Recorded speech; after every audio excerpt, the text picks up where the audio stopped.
Right. I don't need it more. I'm not gonna do it.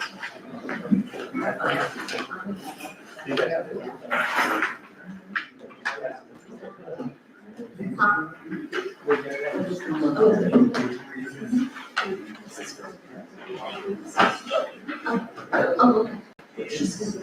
Don't worry about it. Oh, you're gonna put it right here? Pick it up slow. I know you've seen it before.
Going to call this meeting to order.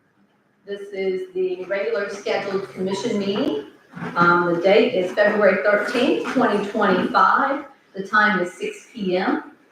And clerk, if you would please do a roll call. Commissioner DeVito? Present.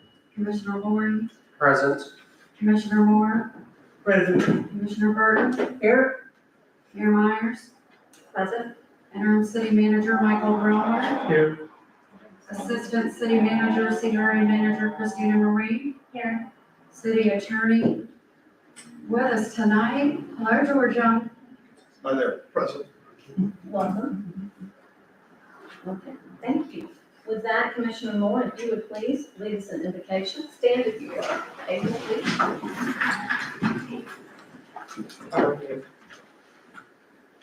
Dear Heavenly Father, we want to thank you once again for allowing us to come together. We thank you for your grace and for your mercy. We thank you for how you took care of us all day long, how you blessed us and kept us safe from all hurt, harm, and danger. And at this moment, God, we ask that you bless us today, help us to do your will, help us to make the correct decisions on tonight, help us to be just, show justice to everyone. In the name of Jesus, we do pray. Amen. The Pledge of Allegiance. I pledge allegiance to the flag of the United States of America and to the republic for which it stands, one nation, under God, indivisible, with liberty and justice for all.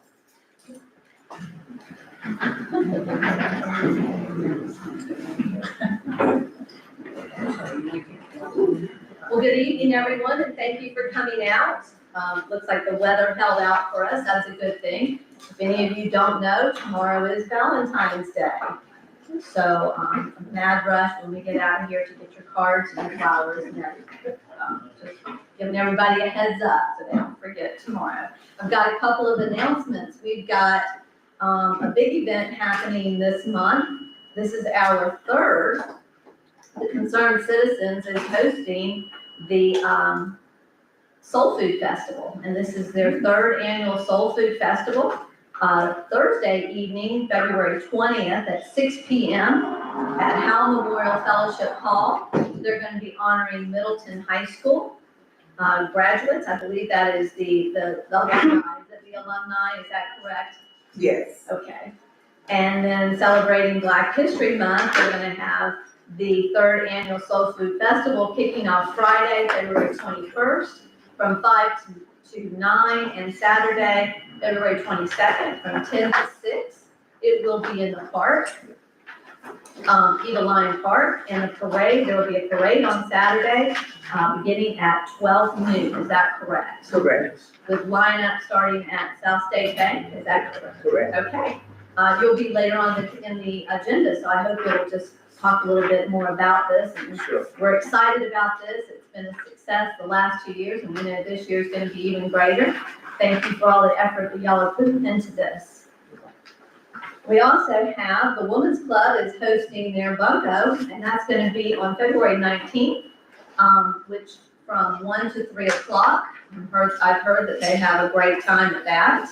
And then they're having bingo that Friday evening, the 21st, from, starting at 5 o'clock, with the game kicking off at 5:45.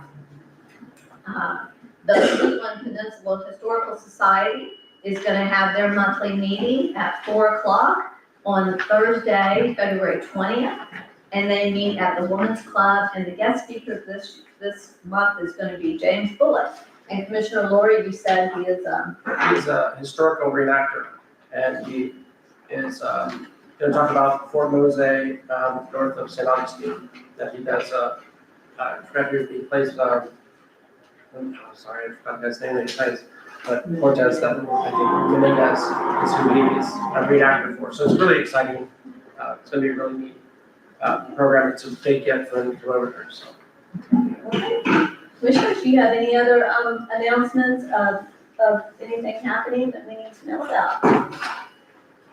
Okay, with that, Commissioners, before we get started, there has been a request that, if you'll see on here, we've got there is a tobacco presentation, that we move that to our presentation section, which would fall just before the sheriff's report, if everyone is in favor, if everyone is okay with that, if we need that.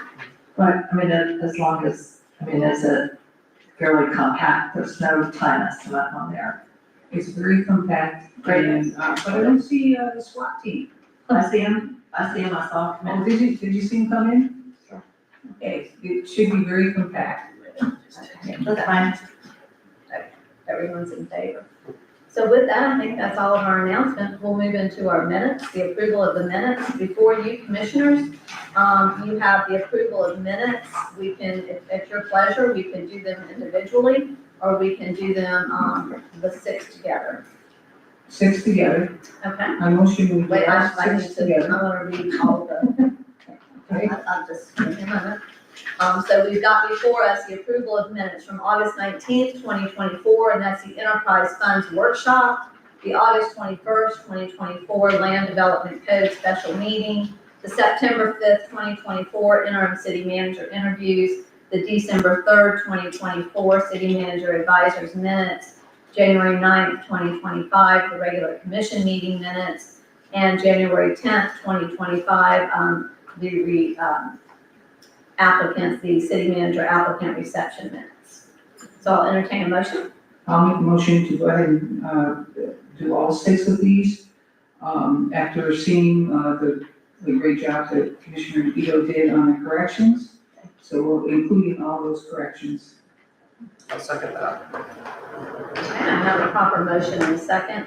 Commissioner, do you have any discussion? Yes, Commissioner DeVito? Yeah, Mayor, I just wanted to point out, on that list of corrections, there were a couple of questions that the clerk will have to resolve, just because I didn't have time to go look at the tape. Just for example, right on August 19th, the very first page, the Commission Workshop Enterprise Funds, it says, city manager explained that Waste Pro is increasing its sales, which would increase the city's residents' bills. Those are rates. Right, I think if she, okay, so And I I put that have one that there. on mine as well, so those Okay. are rates. So- They increased their rates. Right, and also I just want to commend our interim city manager and our new clerk for working so hard on the backlog of minutes. This is a lot of work, so that's all I have. They're doing a great job. Thank you. Thank you for recognizing them both.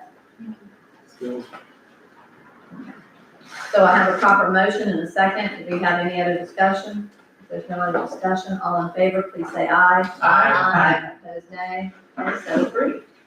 And at this time, we're gonna move on to our public comment section. So, if you have something that you would like to discuss with us that's outside an agenda item, please step forward, state your name, and your, address if you will. Melanie, do we have any card, do we have any, speaker forms? I'm sorry.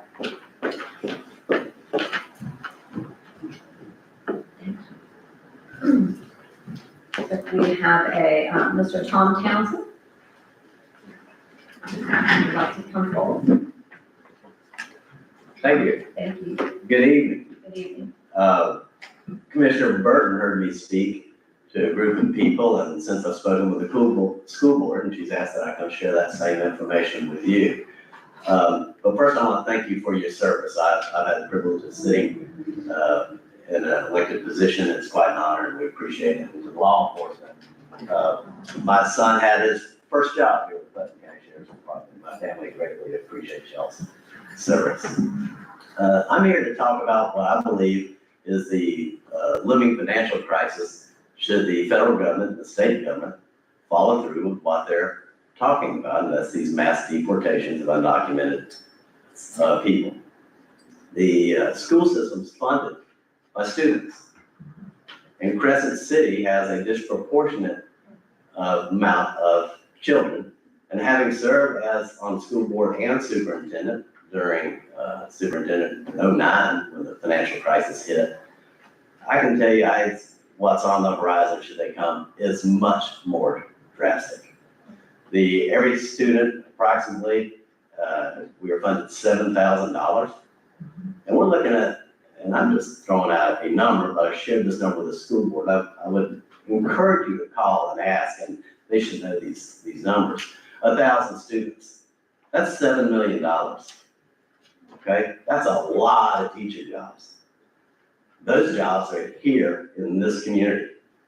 We're not even talking about the DOE, should they go with it, and hopefully that money just goes to the state and comes.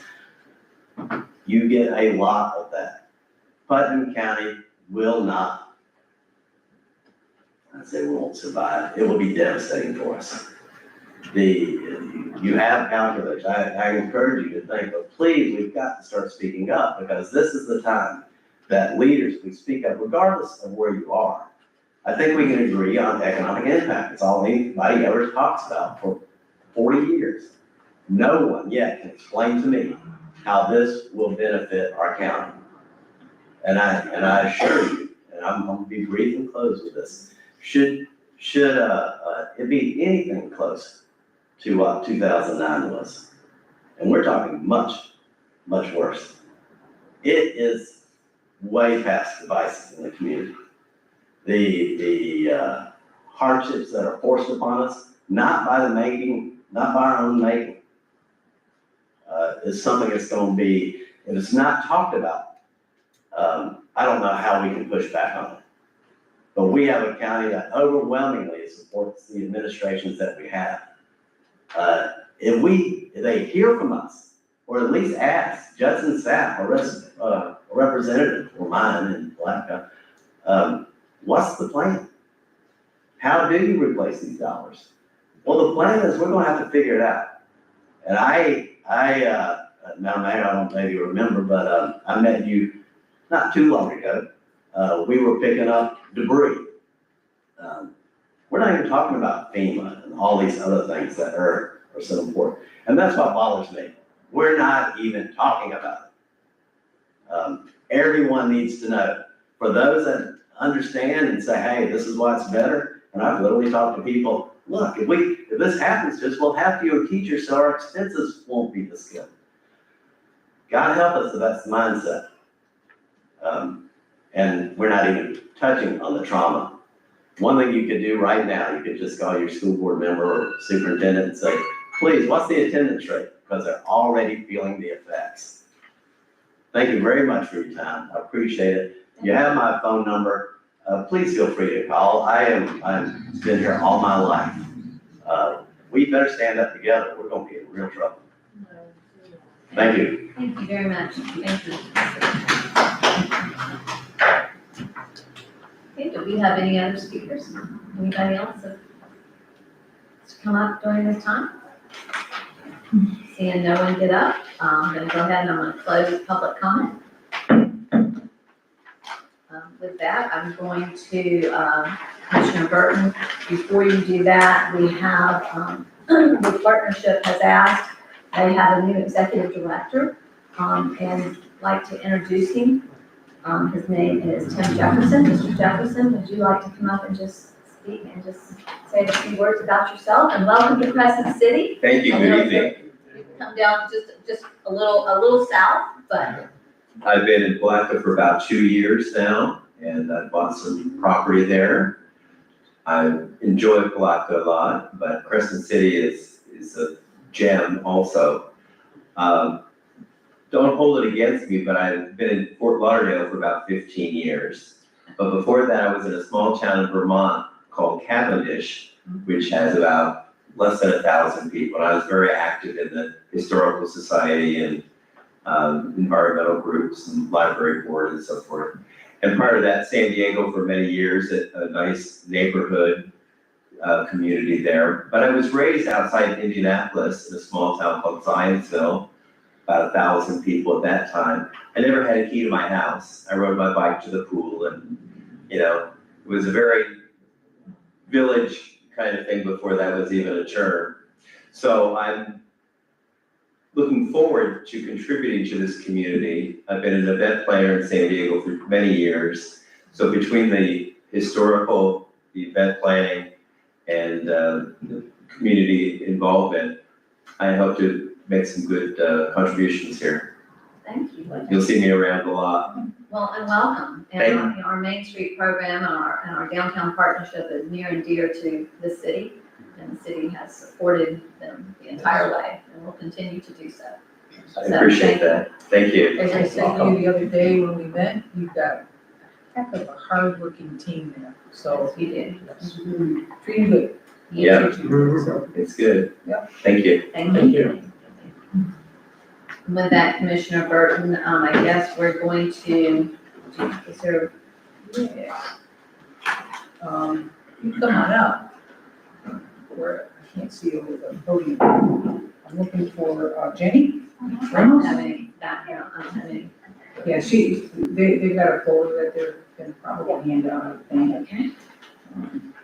Hello, welcome. Hi, I'm Doris, and this is Jenny, who I brought into our county. Well, she is the Putnam, tobacco-free Putnam. Woo-hoo! So I'm from the Putnam Free Clinic, which we changed our name from. And as a member of Putnam Free Clinic Board and one of the people who work there, I'm very interested in our community, of course, being healthier. Now, what we found is that Pomona Park, Willaca, and Crescent City are South County, that we're trying to include all of you to be on the same board. And one of the great events that I love to go to every year here is I try to go to everything, but the Christmas parade. I had to move because of cigarette smoke. I can't take it. My grandson has asthma, he can't take it. My husband has cancer, he doesn't want to take it. So having clean air, it's not something that it is necessarily regulated by law, but if we can do our signage, it can make a difference. And part of what we're doing is impressing on young people, and it's called having an environmental presence and an environmental strategy to stop kids from starting, to stop adults from starting in public, and now give again. Thank you. Thank you. Thank you, Doris. You're welcome.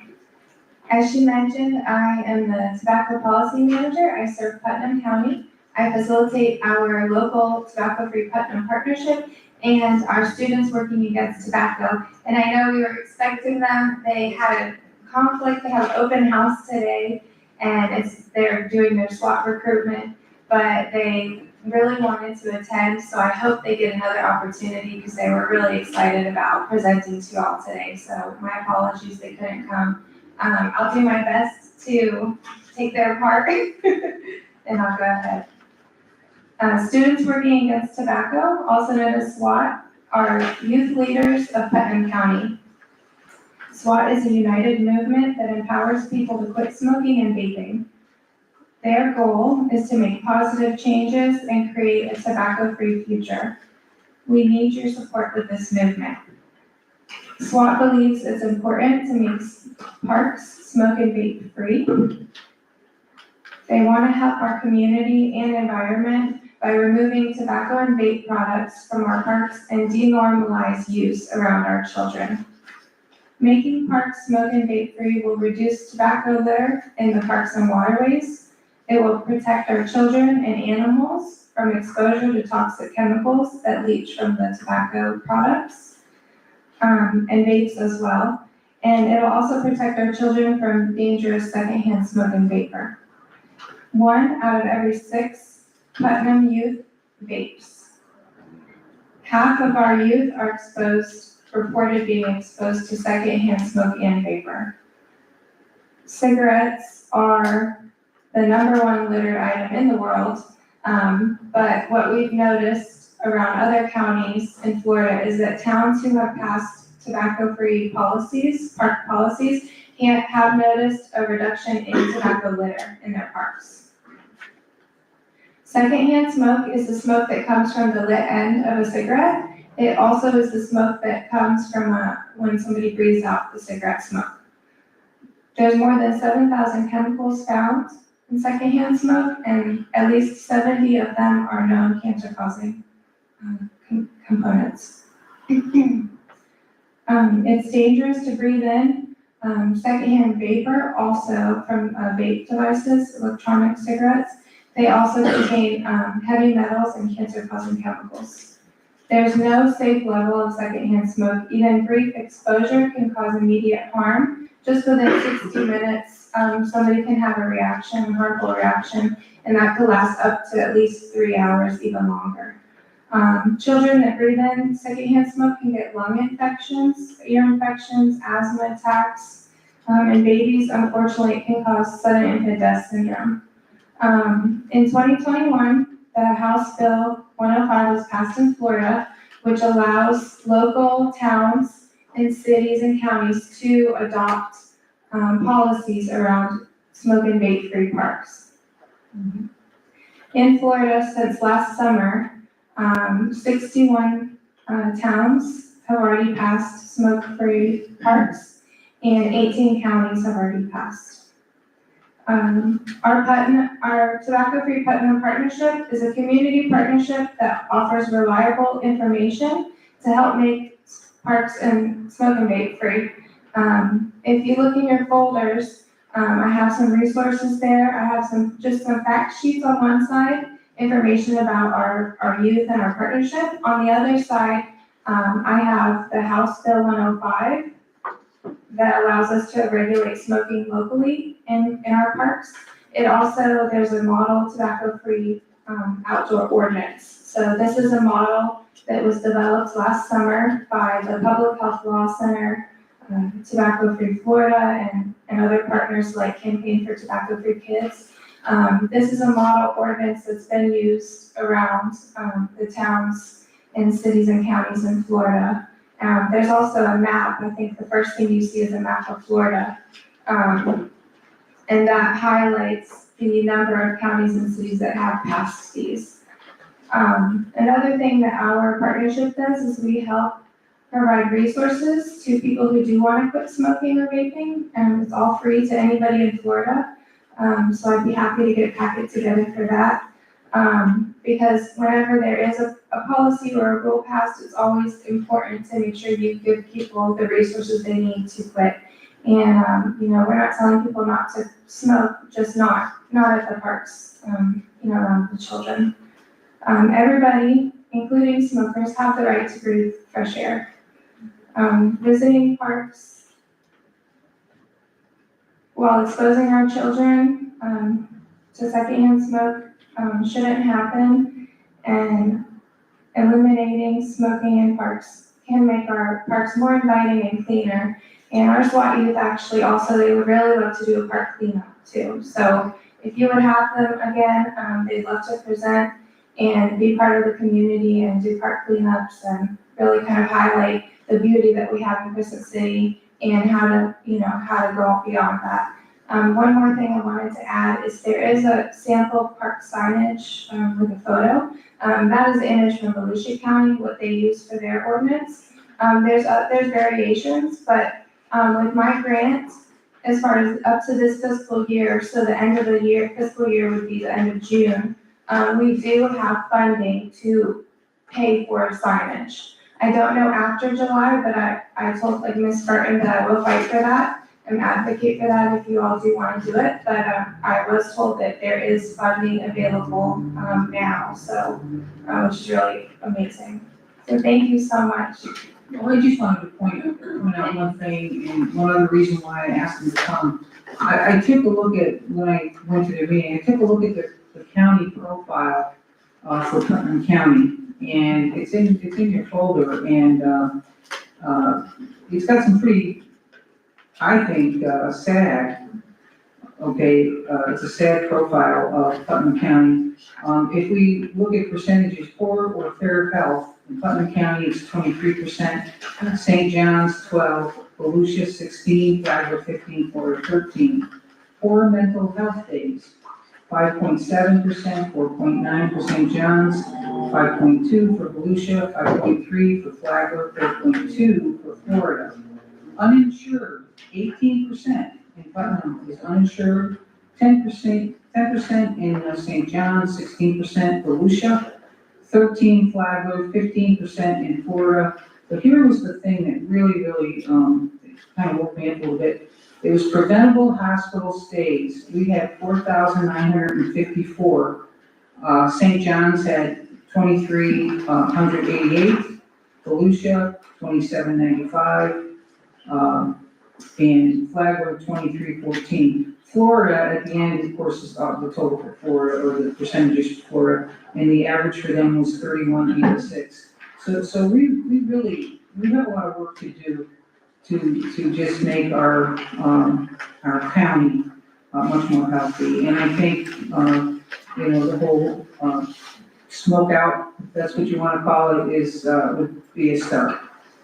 So thank you. And I'm sorry that page is not in the I was packet. gonna say, I'm sorry. What did I see with it? What did I do with it? This is really what. Yeah, I can get that It's too. open my eyes, and I would get, copy. Absolutely. And when it comes to smoking, adult smoking, 1 out of 4 Putnam County adults do smoke cigarettes, and we are the most burdened, one of the most burdened counties with tobacco use in adults in the state. So I think we're within the 10 highest tobacco or smoking rates. So we do have lots of cessation opportunities and stuff, and that's another thing that should couple everything that we do to help y'all in the community. And I really appreciate your time. Thank you. Thank you. Jenny, can I ask, I do want to ask you a question. I know that we were supposed to, Commissioner Newbold was trying to put together, the park mayor, he was trying to get us together. We have a quarterly mayor's meeting where we just kind of get together and talk about things in our cities. Are you still on schedule for that? Do you know? It got canceled, it did get canceled, No, we already had one. okay.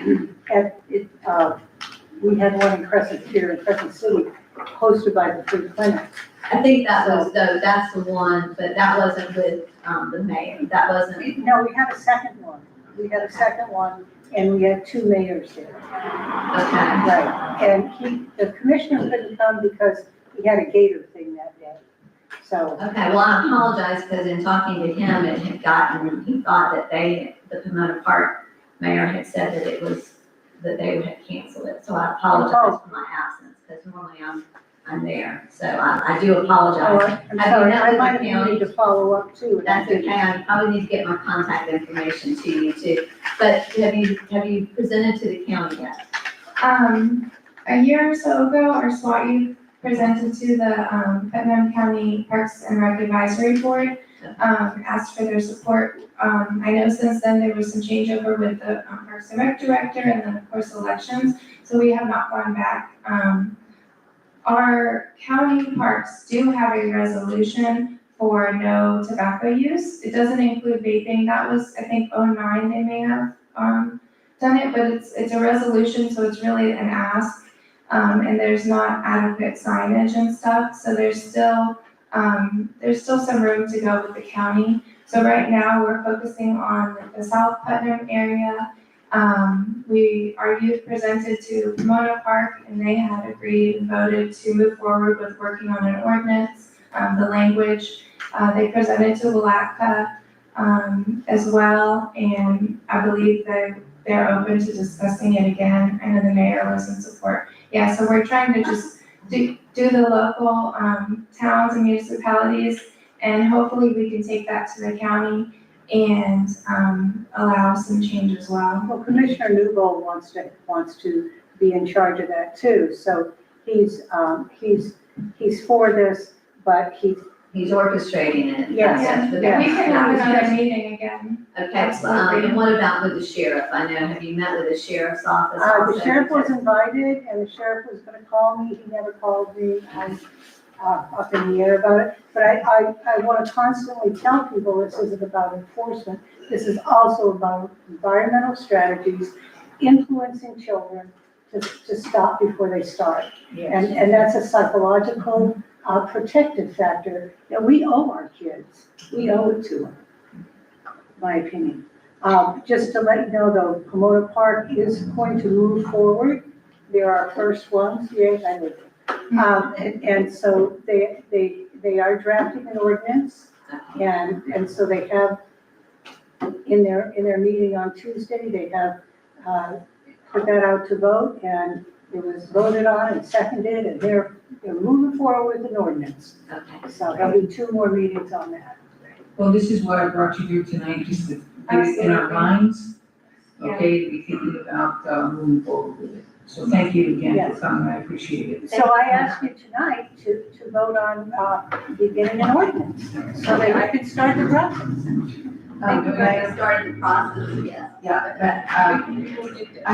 I have a couple comments and a couple questions. First of all, just so everyone knows, the legislation that was passed in Tallahassee was a policy objective of the Florida League of Cities, and many of us worked to help pass that bill. Crescent City, I sent a letter and sent a picture of our parks. So the League of Cities was very instrumental in getting that bill passed. You mentioned that you have, and I'm very familiar with SWAT. So you mentioned you have cessation materials. Yes, Yeah, okay, that's fine. I just wanted to, because I have one thing I'm hoping, and I think we'll have to discuss all this at a later time. Yes, Putnam is, we are economically disadvantaged. We have very poor health statistics, and that comes from both poverty, lack of education, and historical practices of smoking. But anyway, cessation materials, those could possibly be placed in utilities billing and city hall. There's a lot of educational things that we can do, and I think ordinances can be important, but from my experience, particularly with this issue, the ordinance can help, but it's very important to get the community on board. And I know that's what SWAT is about, but I think you want people to feel that you're doing this with them, and that will make it much better. And Mayor, just as a point of personal privilege, if I could recognize someone in the audience, please. Sure.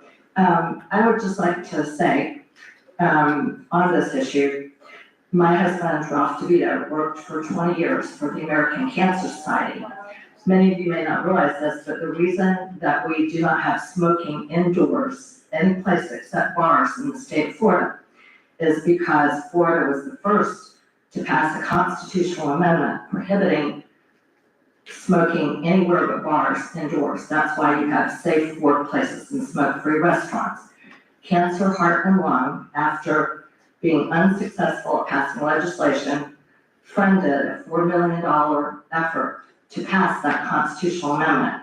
My husband, Ralph DeVito, working for the American Cancer Society, was the staff lead on the steering committee that designed and passed that constitutional amendment, as well as a second constitutional amendment about the Medicaid funding to prevent smoking.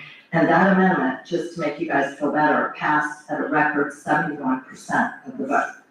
So anyway, so that was my husband, Ralph. Thank you, Ralph. Thank you, Ralph. Oh my gosh.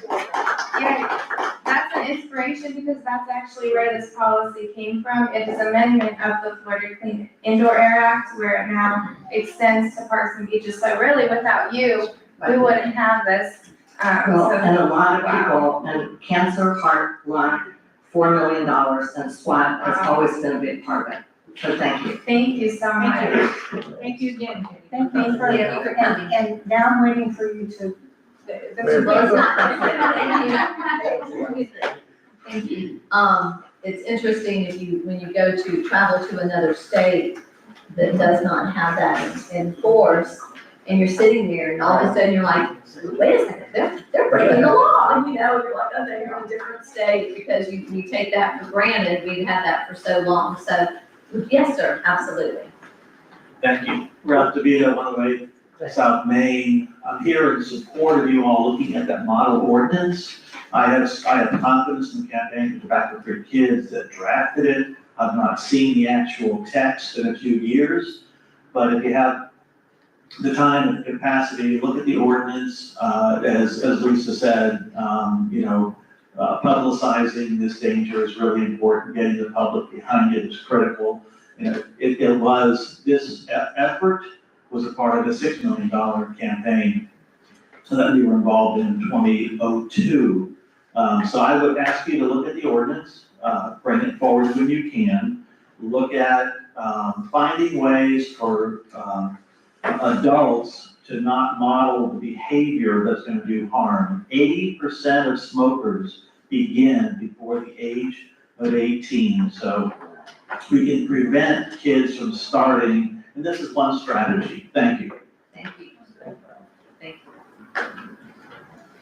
I'm sorry, that was supposed to be a great presentation. you. Okay, sometimes, That was a good one. Very good. At this time, I'm going to go, and we're going to move on to our sheriff's office report. Captain Estridge? Good evening, everyone. Good evening.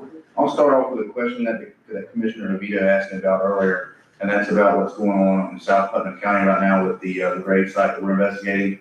And I'll be honest with you, Commissioner Novita, I'm very limited on the information that I do have on that. I know that they just released, they did another press release today, actually this evening and a Facebook release on kind of where the investigation's at. As of right now, we don't have much information to go on. We don't know that a crime has occurred, but we are basically looking to see if gravestones have been taken, removed, or discarded, or whatever the case may be. We haven't found any of that information to be factual yet, but that's what we're investigating in a nutshell. Well, Mayor, if I could, what I wanted you to highlight is, I did see the post on social media, and it specifically it listed Crime Stoppers and asked people to participate Yes. in providing information. So it's hoping, Crime Stoppers of Northeast Florida, you can log on there to provide a tip, and also, obviously, there's rewards for that. And also, if you're very phone savvy, you can download the P3 app, and obviously get send your tip in anonymously, and it is anonymous. And my understanding, you're the lead agency on this now? Yeah, we're in partnership with the Alpha Numerics. Can't pronounce the whole thing right now offhand, but it is another federal agency that we're working with, yes. But we are the investigators on it. okay, thank you. You're welcome.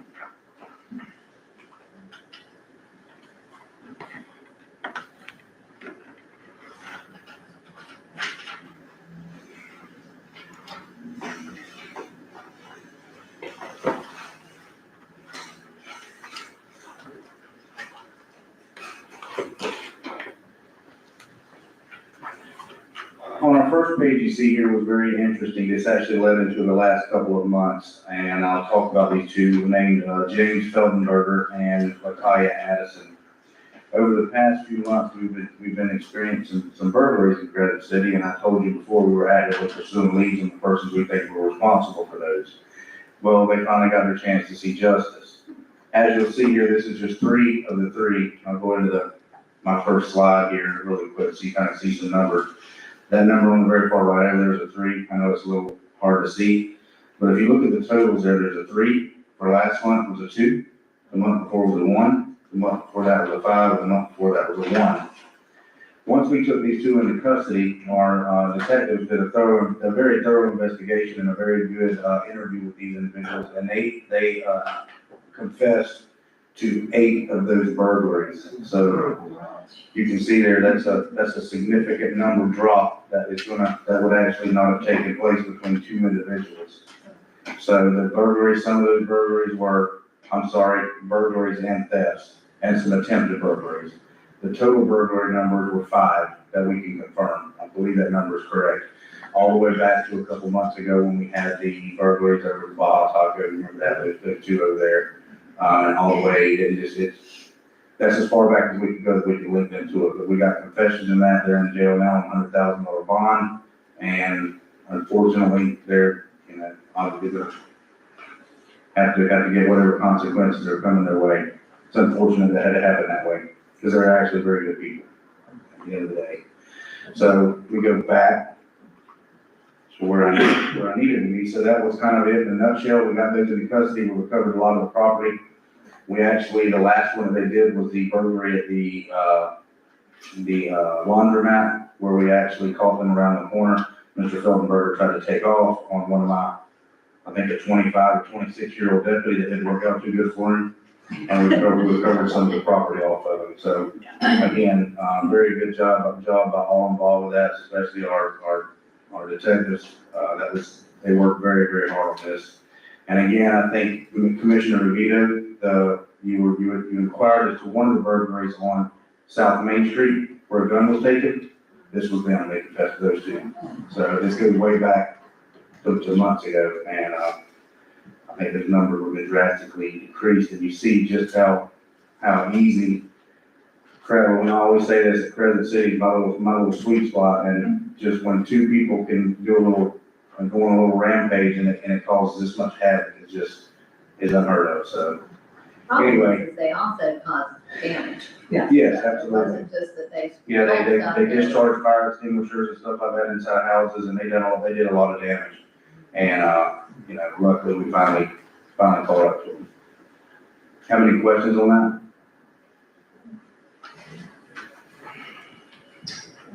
that? Next, I'll go into traffic crash data. 2 crashes here. The first was a Summit Central vehicle pulling a trailer turning right on the Central Avenue. I guess the trailers kind of stick out on the back when they make those turns. They will turn out wide enough. And a second vehicle traveling the same direction hit that trailer. The second there is north Summit and Palm. Vehicle turning left off of Summit and turning the path in front of a car. Again, just not paying people, just not paying attention. Just turning in front of someone without, taking a real good look and figuring out what's coming in the opposite direction.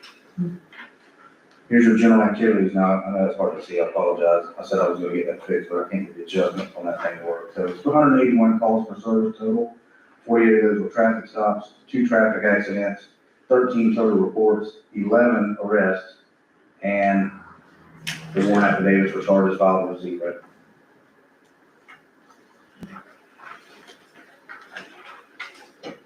Again, that's your 6 months crime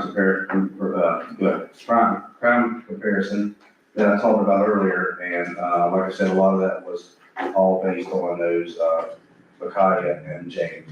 So we make a lot of those numbers where it should have been 0. So those 3 burglaries that you listed, that was this month? Those 3 addresses, that was just this past month? Yeah, that should be a 0 on those 2 individuals. And then if you look at the next month, that should have been a 0. Should have been last month, should have been a 0 too on those 2 individuals. And the month before that should have been a 0.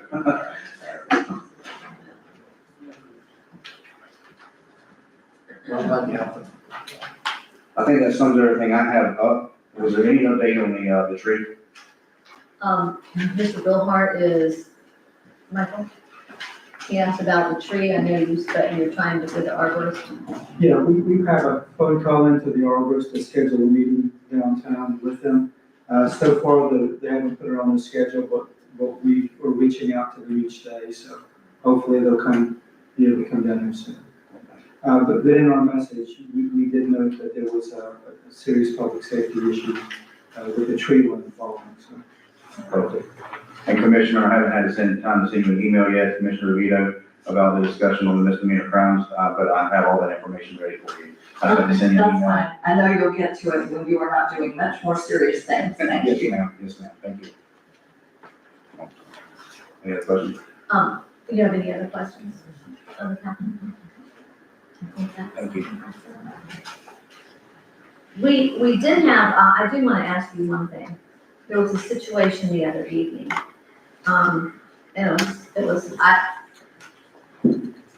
You're probably aware of it, you might not be aware of it, but there was a young girl walking down the road. And she was probably elementary school age, she walked past here. There was a car going very slowly following her. And Melanie and I walked out, and about that time, Curtis, of course, I don't know if any of you know Curtis, but Curtis he is truly our neighborhood watch. He will call me at any hour, and he will call the captain at any hour. If he sees anything, let me tell you, Curtis, he is outstanding. He was following them as well, had followed them from Winn-Dixie. I called in, and I followed, because it just seemed odd. She just didn't want to have anything to do with them. She went through the park, there was another car circling. And so she went to the Methodist church, she walked up the stairs, down the stairs, they pulled into the Bolero. I pulled in right behind them, and so did Curtis. And when she got there, they grabbed her and were putting her in the car, and that's when the deputy got there. And I was on the dispatch. I think that at some point, I think maybe a citizen, just something to make us all aware, I asked them, do you know her? Do you know who she is? They said, yes, we are her parents, and she's yelling, they are not my parents. I'm sure that they were, in some way or another, their grandparents, I believe, very frustrated, and she was, but it was a situation where, we as citizens were supposed to be aware of these type of situations, when we see something, and it's just, I think maybe at some point, if you want to, we can have just kind of an overview of what we should look for, what really we should look for if there is any human trafficking. We hear about it all the time, we know it goes on, and it was a situation where, and I know Melanie was out there too, where, we don't quite know what do we do. Of course, we called the sheriff's office, and they did respond immediately. But in that meantime, it's just something for the residents, if we could maybe even do a little workshop or something as to, what do you need to look for? What do you need to look for? And, because she was obviously angry, they were angry, and it was, a bad situation. I didn't want to get involved, I only got involved because it didn't look like a good situation for her or them, and not knowing. So I'm just, as we go into the future, I know we hear about that a lot, and we just don't, you hear about it, but we don't know how to respond to it. The things that you see that are the obvious are the ones, just like you did when you see something, say something. The ones that you don't see are the quiet predators who are through the coaching and stuff, the coaching at a very young age. And, that's the ones that are I choose my words wisely or correctly, but they're the challenging ones. The thing that concerns me, I think that alarms me more than anything, is there was the other car, and Melanie saw it too, that circled many times around the situation. Maybe they were doing just like we were, just making sure that everything was okay, but it just didn't, it seemed a little odd, and I said, heck, I don't even know what to look for. So So maybe in the future, there's some things that we as citizens, if there's anything else that maybe we could have, just a community workshop on, just things to look for in our community.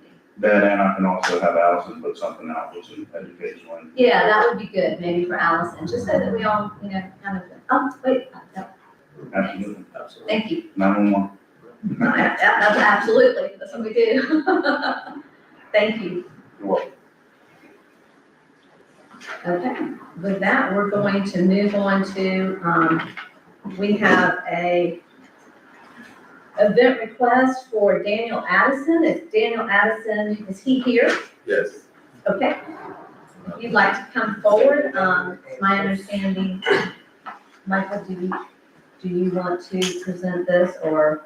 There was a permit application that was submitted. There was some details that we noticed weren't as specific as we would normally have, so Mr. Addison can provide you a little bit more detail. Okay. Thank you. Welcome, Mr. Addison. How y'all doing? You want to tell us a little bit about this? Yeah, like last year, I just like did something on my land, like in the front, lakefront, but it kind of spilled over to like the women's center right there on Bay Street. So I had talked to the sheriff about it, and they were like, I need to get with the city council and then see if I can get some control for next year. And I guess like more organize it, like to have, cause they park on both sides of the road.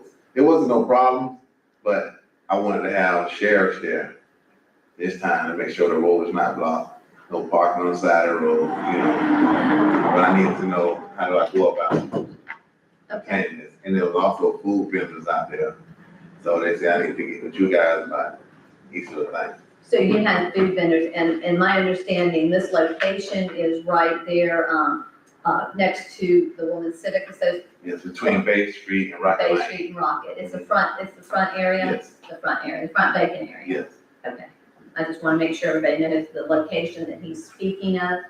Yes, Commissioner DeVito. Yeah, Mayor, and hi, and good luck with this. I just wanted to say, I think that this application is a little premature coming to us, because if you look at our special event ordinance, it says very specifically, that certain information is to be provided on the application for the permit, and staff is supposed to review it.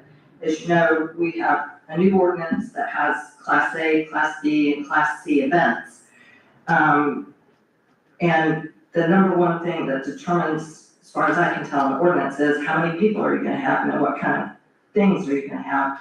But really, the way this is supposed to work, I looked up the ordinance. The city commission is not supposed to be the staff committee. It's supposed to go to the staff, and then depending on how many people are expected and what the activities are, there's supposed to be a committee meeting if law enforcement needs to be there, and then if it's Class A, it comes back to us. So I really think this is not properly before the commission, because it's got to go through the staff review first. But Mr. Addison, and we do, thank you for coming so early in this and trying to head off any issues. We greatly appreciate that. It's a process. This is your first application. So, we'll help you through this as best we can. Captain Usry, I know you were very involved in this last year. So do you want to talk to Mr. Addison or address this situation? I think you should. I know that last year, you had, how many people do you think that? We were up here first, but Right. as they was shutting down like the catfish, Yes. migrated there. And I think like 10 or 15 officers came there, Right, but they wasn't on the payroll to be there. You know what I mean? I guess the city had paid for them to be up here, but once it was over, they commuted. But like I wouldn't want to say we're gonna be 150 people, then it turned out to be 300 people, because Right. you never know, when they go to. it could be a pop-up and you could have, you never know how many people will show up there. And I think that's kind of what happened last year. Right. So thank you for trying to head this off and making us aware so that we can all work on this together. I think that's the key here, is that we're all trying to work on this together to make sure that everybody has fun, but that they're safe and within the city limits.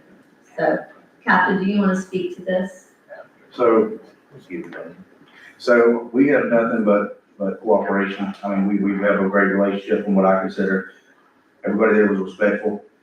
We had a little issue right up front where we had to get the road unblocked. I feel like blocking that road off is something we need to do futuristically, this weekend. Maybe an idea, I don't know what your ideas are, but I've got to keep that road kind of cleared out where I can get vehicles through. That was the only really issue we had. We got that cleaned up pretty fast. I want to say probably 10 minutes. And, we just kind of stood around, and when I asked him that, hey, it's time to shut down, that was it. And that's the biggest thing too, you know, as you know, with the noise ordinance. Yes, And that's why I with the want to cut off time, time for everything noise. was shut down. Like, y'all cut off time for noise. Well, that's what I told you. I just told you, as soon as I started getting calls, that we would have to. Yeah. We'd have to do something. 9:30. Usually about 10 o'clock. I want to say it was 10 o'clock Yeah. when I started getting calls, and I said, okay, that's it. And it was no We problem. have a couple of residents around there, we have some with some children, and so I know that We do have I ordinances. I guess it's 10 o'clock, yeah, 10 o'clock, I said that, it's 10 o'clock.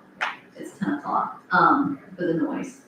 Mayor, if it's okay, Ms. Madison, if you'll come back to the office, sometime this week or early next, we'll give you the actual application that you need for which class. You can fill in the details, and then we'll schedule a meeting with Captain at the sheriff's office and internal staff, and we'll coordinate that. And that's gonna tell me like how many officers I need and whatever else. Okay, all right. Thank you, All right. and this will be in the evening, correct, after Yes. catfish, so there's, okay. Yes. So we want you to be able there to enjoy the catfish too, so. Okay, well, thank you so much. And with that, I'm gonna move on to our next one, which is the Word of Faith Bible Church. Richard and Sarah Thomas, hello, welcome. You will come forward. It looks like you're wanting to hold your sunrise Yes, ma'am. service at Marjorie Neal Nelson. Yes, ma'am. We had it last year. I don't know if things have changed or not, but last year we just submitted a request and it got approved. And so this year we were told to come up here, so that's what we're doing. But we set up about an hour before sunrise. We have our sunrise service commemorating the empty tomb of our Lord and Savior. And we partake of a communion together, sing a few songs, and then we break so we can get ready for Sunday school. But we clean up and everything, so there's no mess or anything. It usually about an hour after sunrise, we're away from the park. And it's 25. Yeah, 25 people, so yeah, I think this is. Yeah. Yes, Mayor, Commissioner DeVito. just, I know Mr. Brillhart is our interim city manager, and so, I think technically this doesn't need to be here, except that we have a new city manager, a new clerk, and, a new interim manager. And I just appreciate in an abundance of caution, they are making sure Yes, ma'am. that everything is being done the right way. And I have no problem coming before y'all. You know, Right, well, I'm just saying. Make sure I'm Well, hey, you've made an announcement too at the same time. Exactly. Here's your And if y'all announcement. would like to come and join us, you can come and join us for sunrise service. Well, it's a wonderful tradition in Crescent City. When I was a teenager, there was sunrise service at Hubbard Park at that landing, and then, where St. John's Recovery Place is, there used to be sunrise service there, so it's a wonderful tradition, but, I'm assuming that you don't have amplified sound that's disturbing the neighbors, because they, No, ma'am. yeah, but anyway, so thank you. Yes, Thank you for joining us. Yes, and thank you, Thank you. and thank you also for using our parks. Yes, ma'am. Thank you. We appreciate that.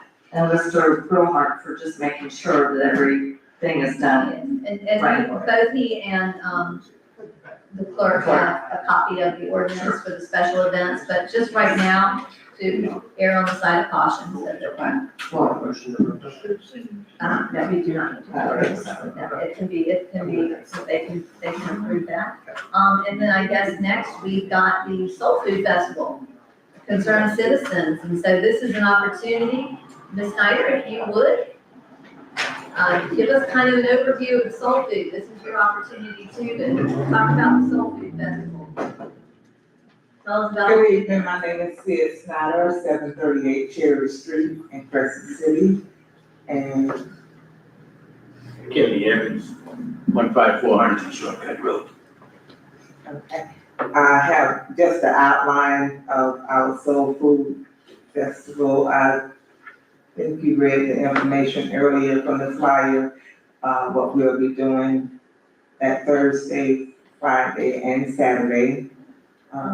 Our parade will begin at South State Bank, side street, Lemon, and then we will come out onto Highway 17 and proceed all the way down to Howard Memorial, 11th Street, I believe it is, to the left. You'll do That's the the Lebanon same, and you'll turn same on route Prospect. we did for Christmas, I believe it was.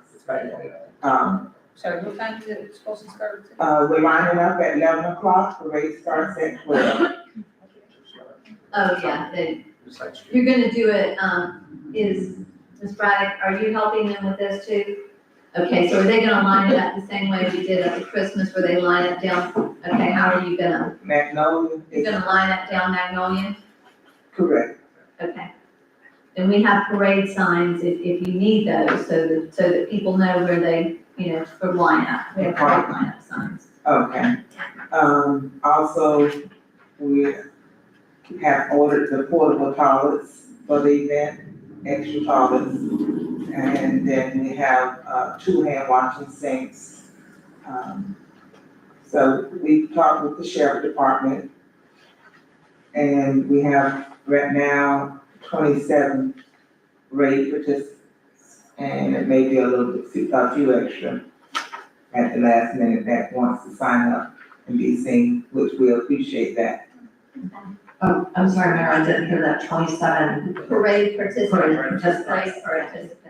Did you want the commission, did you ask, as a commission, are you wanting us to be involved in that or not? Absolutely, Okay, yes. so this is our invitation. We're supposed to have a meeting with you guys tomorrow. Yeah. With the mayor, with the city manager and you and whoever else. And we're just gonna go ahead and give you the real details of everything. Right now, we don't just wanna hold up the meeting. Okay. But, and whoever else wants it. But we want anybody that wants to participate in that parade or in this event to reach out and, you're welcome. We got some good school bands gonna be playing, so we're gonna be on. That's exciting, I'm excited.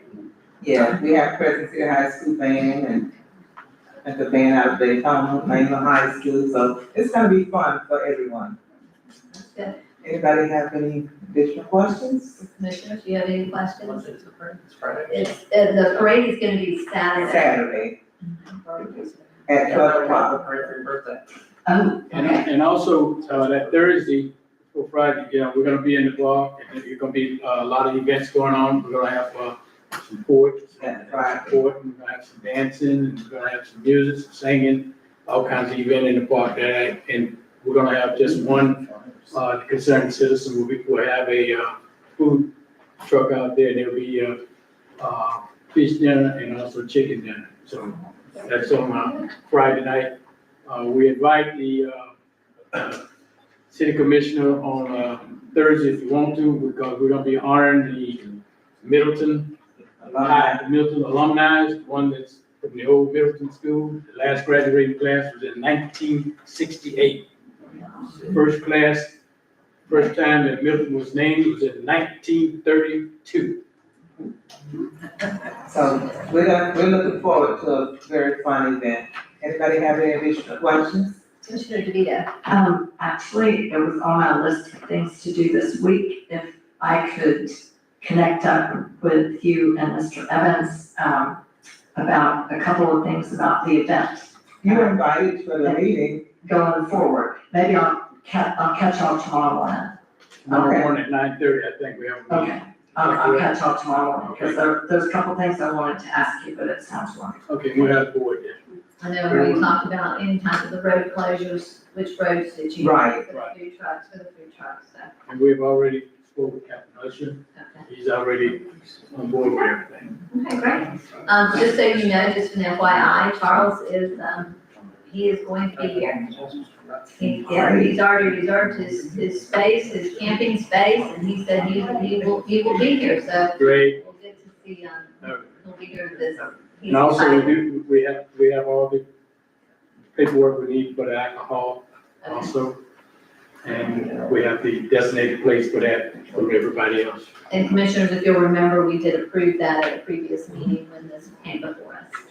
And we have signs, I think there's about 6 of the signs for that, and we just line them up along the sidewalks, exit and enter the park. So we have this, everything covered. Okay? Okay, And, yeah, excuse us, we got another meeting we have to go to right now. thank y'all. Thank you. Busy time, thank you. Okay, our next is going to be the Catfish Festival. I believe, So come on up to. or Mayor Peterson, How you doing? Mr. Duval.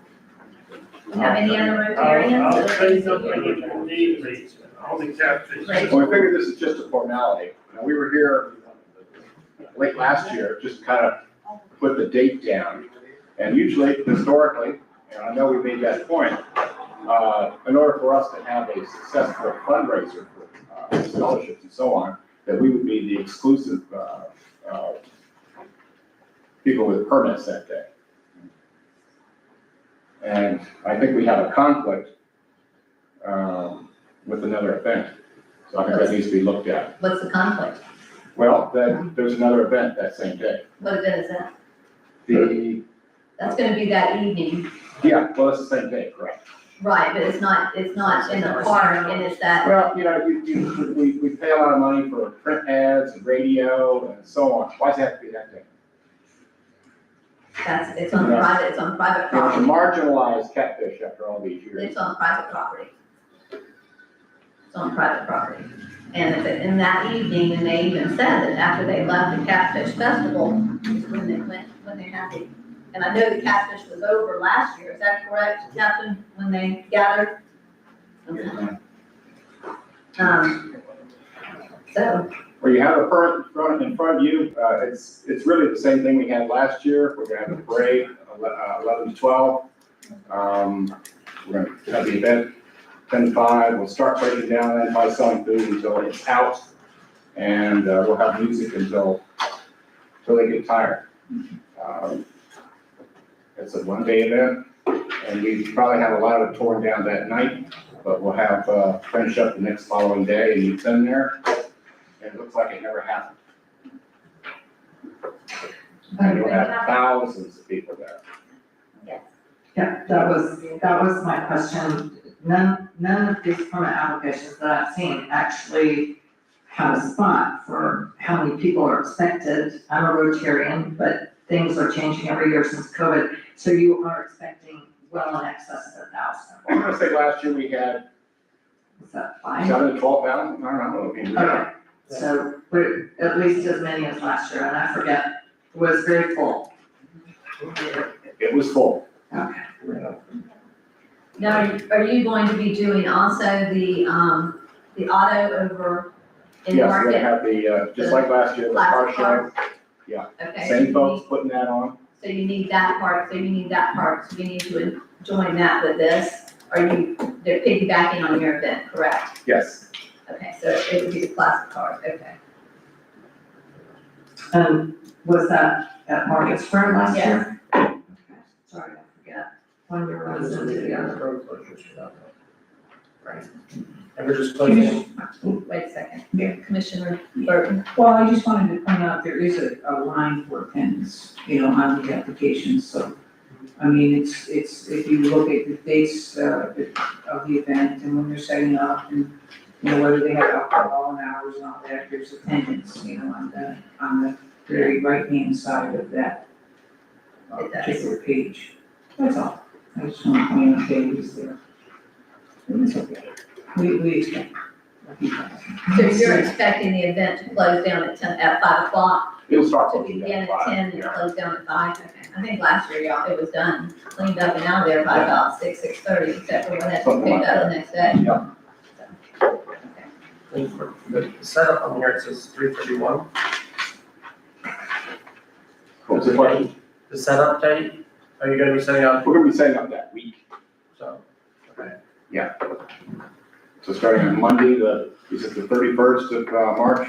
Yeah, that's what, on here. Yeah. But it would be March 31st all the way up to, So the day of the event. yes. You have, And the breakdown, this is 5, 6, I don't know. We'll finish up on that following day. We'll probably be mostly done that night. they usually, And Yeah, It'll be packed up and out of there, in the tents, the next day. I know that dumpsters are gonna be delivered, so the dumpsters will be there on Thursday afternoon. And, Commissioner Pickens has reached out about that. Yep. So It's all arranged, yeah. Waste Paul's gonna bring those. There's gonna be 2 of those, I believe. we're gonna have 3. We have 3. I know that 2, but they're gonna have 2, and then there's a think smaller, something small one. 25 quarter pots or something. And the road closures. The road closure will be, Cypress it will be Myrtle. Cypress, Myrtle, and one Maine. One lane. One lane on Main. And it's a Just like we did last North Bound is gonna be open like last year. Is that, last year it was Spring House? It was, It was actually, it should have been I don't remember. southbound, because Southbound. northbound is where the dumpsters are. Yeah, that makes sense. And we have the signs. And so you'll have a meeting with, through the committee, just to make sure that everybody's got We'll cover everything that, taken yeah. care of. Okay, great. Any questions? Yes. If I could just say about the road closures, that's always a very weak point. There's a lack of signs, there's a lack of enforcement, and there's a lot of double parking.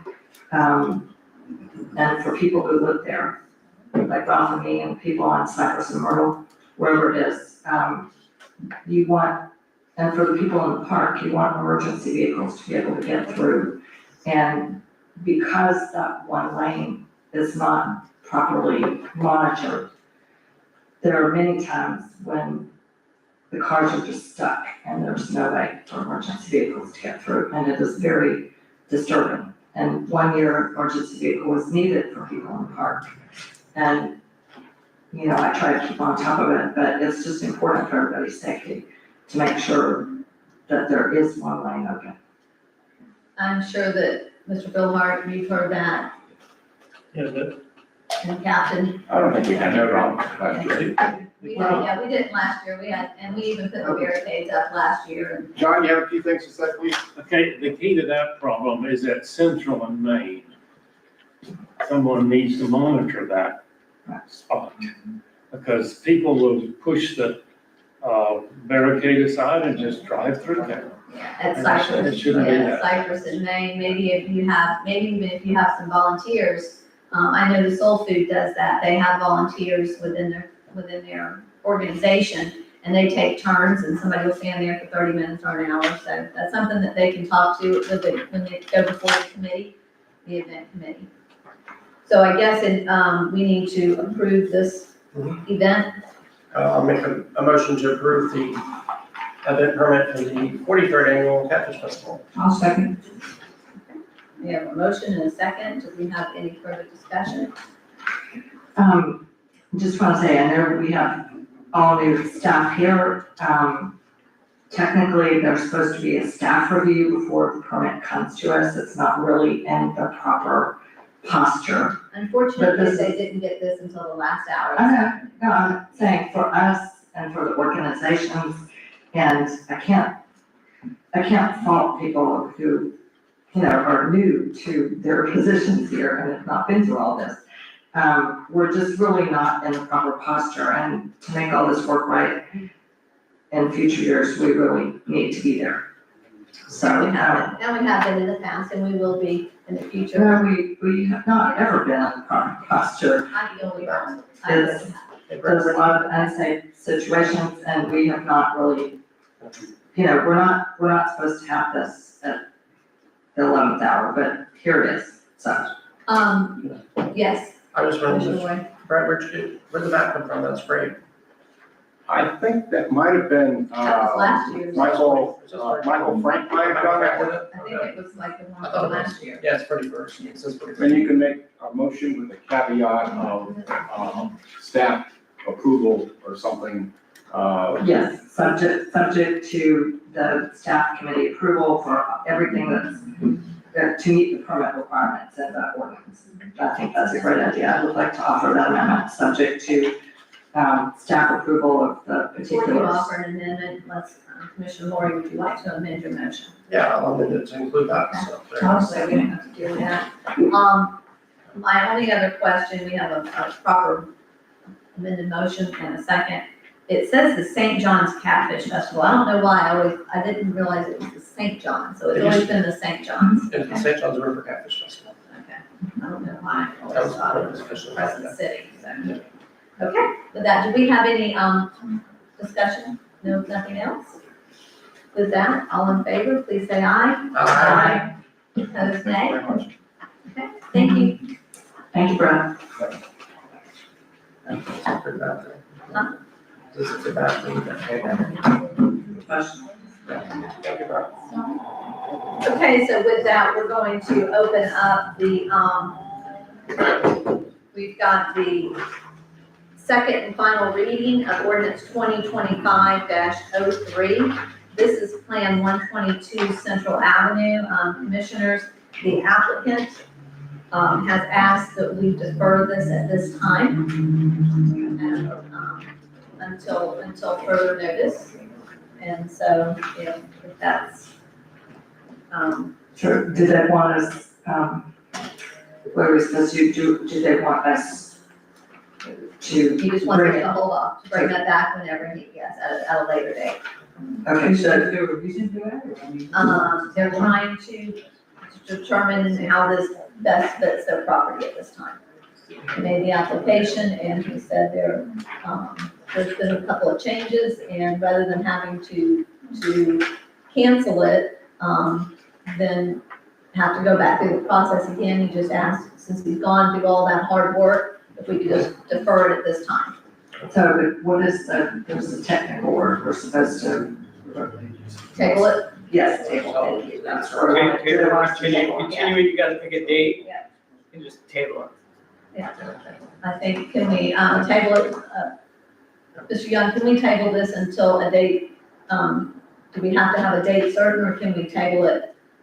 You don't have to have a date I didn't certain. think we did, okay. Okay, so, So I I move, can get a motion. yes, I was gonna say, I move that we, I move that at the request of the applicant, right, we table ordinance 2025-03 on second reading, that we table it. I'll second that. Okay, we have a proper motion and a second. Commissioners, do you have any further discussion? So how much does this cost the city to move forward with this at this time? I mean, to do all the zoning work with it and whatever else kind of goes with these Well, things, I mean, what is? he paid, he's paid for, do we know what his bill was that he paid? I don't recall off the top of my head, we do invoice everybody who goes through the process, so. Yeah, it's cost him. Yeah. Yeah, That's what he I said. think that's all I wanna be I sure. thought he said somewhere upward 1,700, I think, with everything that he's had to do for it, so I don't know, but that's the number he threw out, just said, could we please table it until some things change for him? Yeah. And Mayor, just to clarify, I think some of this request was related to the new land development code that we passed. It was. And I think Commissioner Burton and I, when this ordinance was brought forward, had some concerns about the practical implications going forward of some of the details of the land development ordinance. So, I don't think we should kind of hold it against the person who came forward with this. I think they were doing the best they could. And, as the mayor has pointed out, I think it's coming mainly out of their pocketbook. Yeah. So, we want to have the right thing for them on Central Avenue so that they're in a good position to make economic use of the property. Okay, thank you. With that, I'm gonna do a roll call, if you would, please. Commissioner DeVito? Aye. Commissioner Lori? Aye. Commissioner Moore? Aye. Commissioner Burton? Aye. Commissioner Myers? Aye. Okay, so taken. Then we're gonna go to our second and final reading, that's ordinance 2025-04, amending the official map, 122 Central Avenue. And again, this needs to be deferred as well, our table. I I move that we table ordinance 2025-04 at the request of the applicant. Do I have a second? I'll second that. Thank you. Okay, we have a motion and a second. Do we have any other discussion? Seeing none, clerk, if you would please do a roll call. Commissioner Burton? Aye. Commissioner Moore? Aye. Commissioner Lori? Aye. Commissioner DeVito? Aye. Myers? Aye. Okay, so table.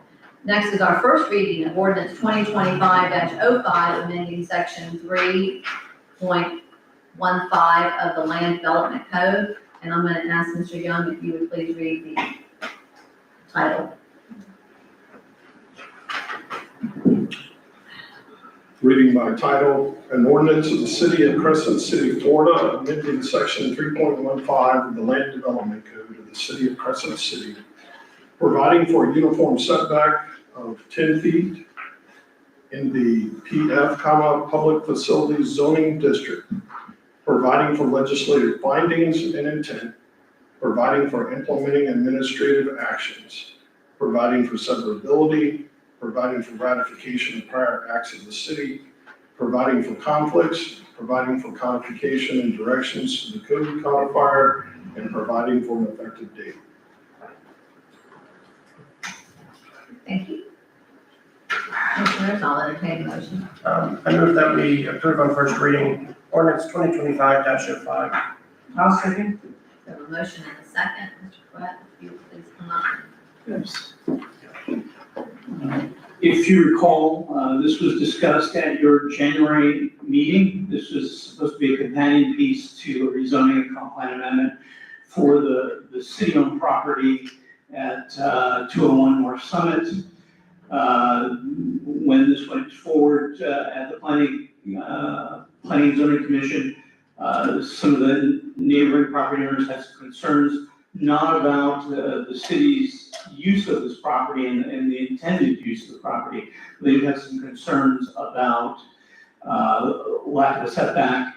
And so it was agreed that we would bring forward an amendment to the land development code that would establish a 10-foot setback within the public facilities land development in the zoning district. And so that's what this item is. And so the intent is to now catch up so that this can be second read at the same time as the comp plan amendment and rezoning next month.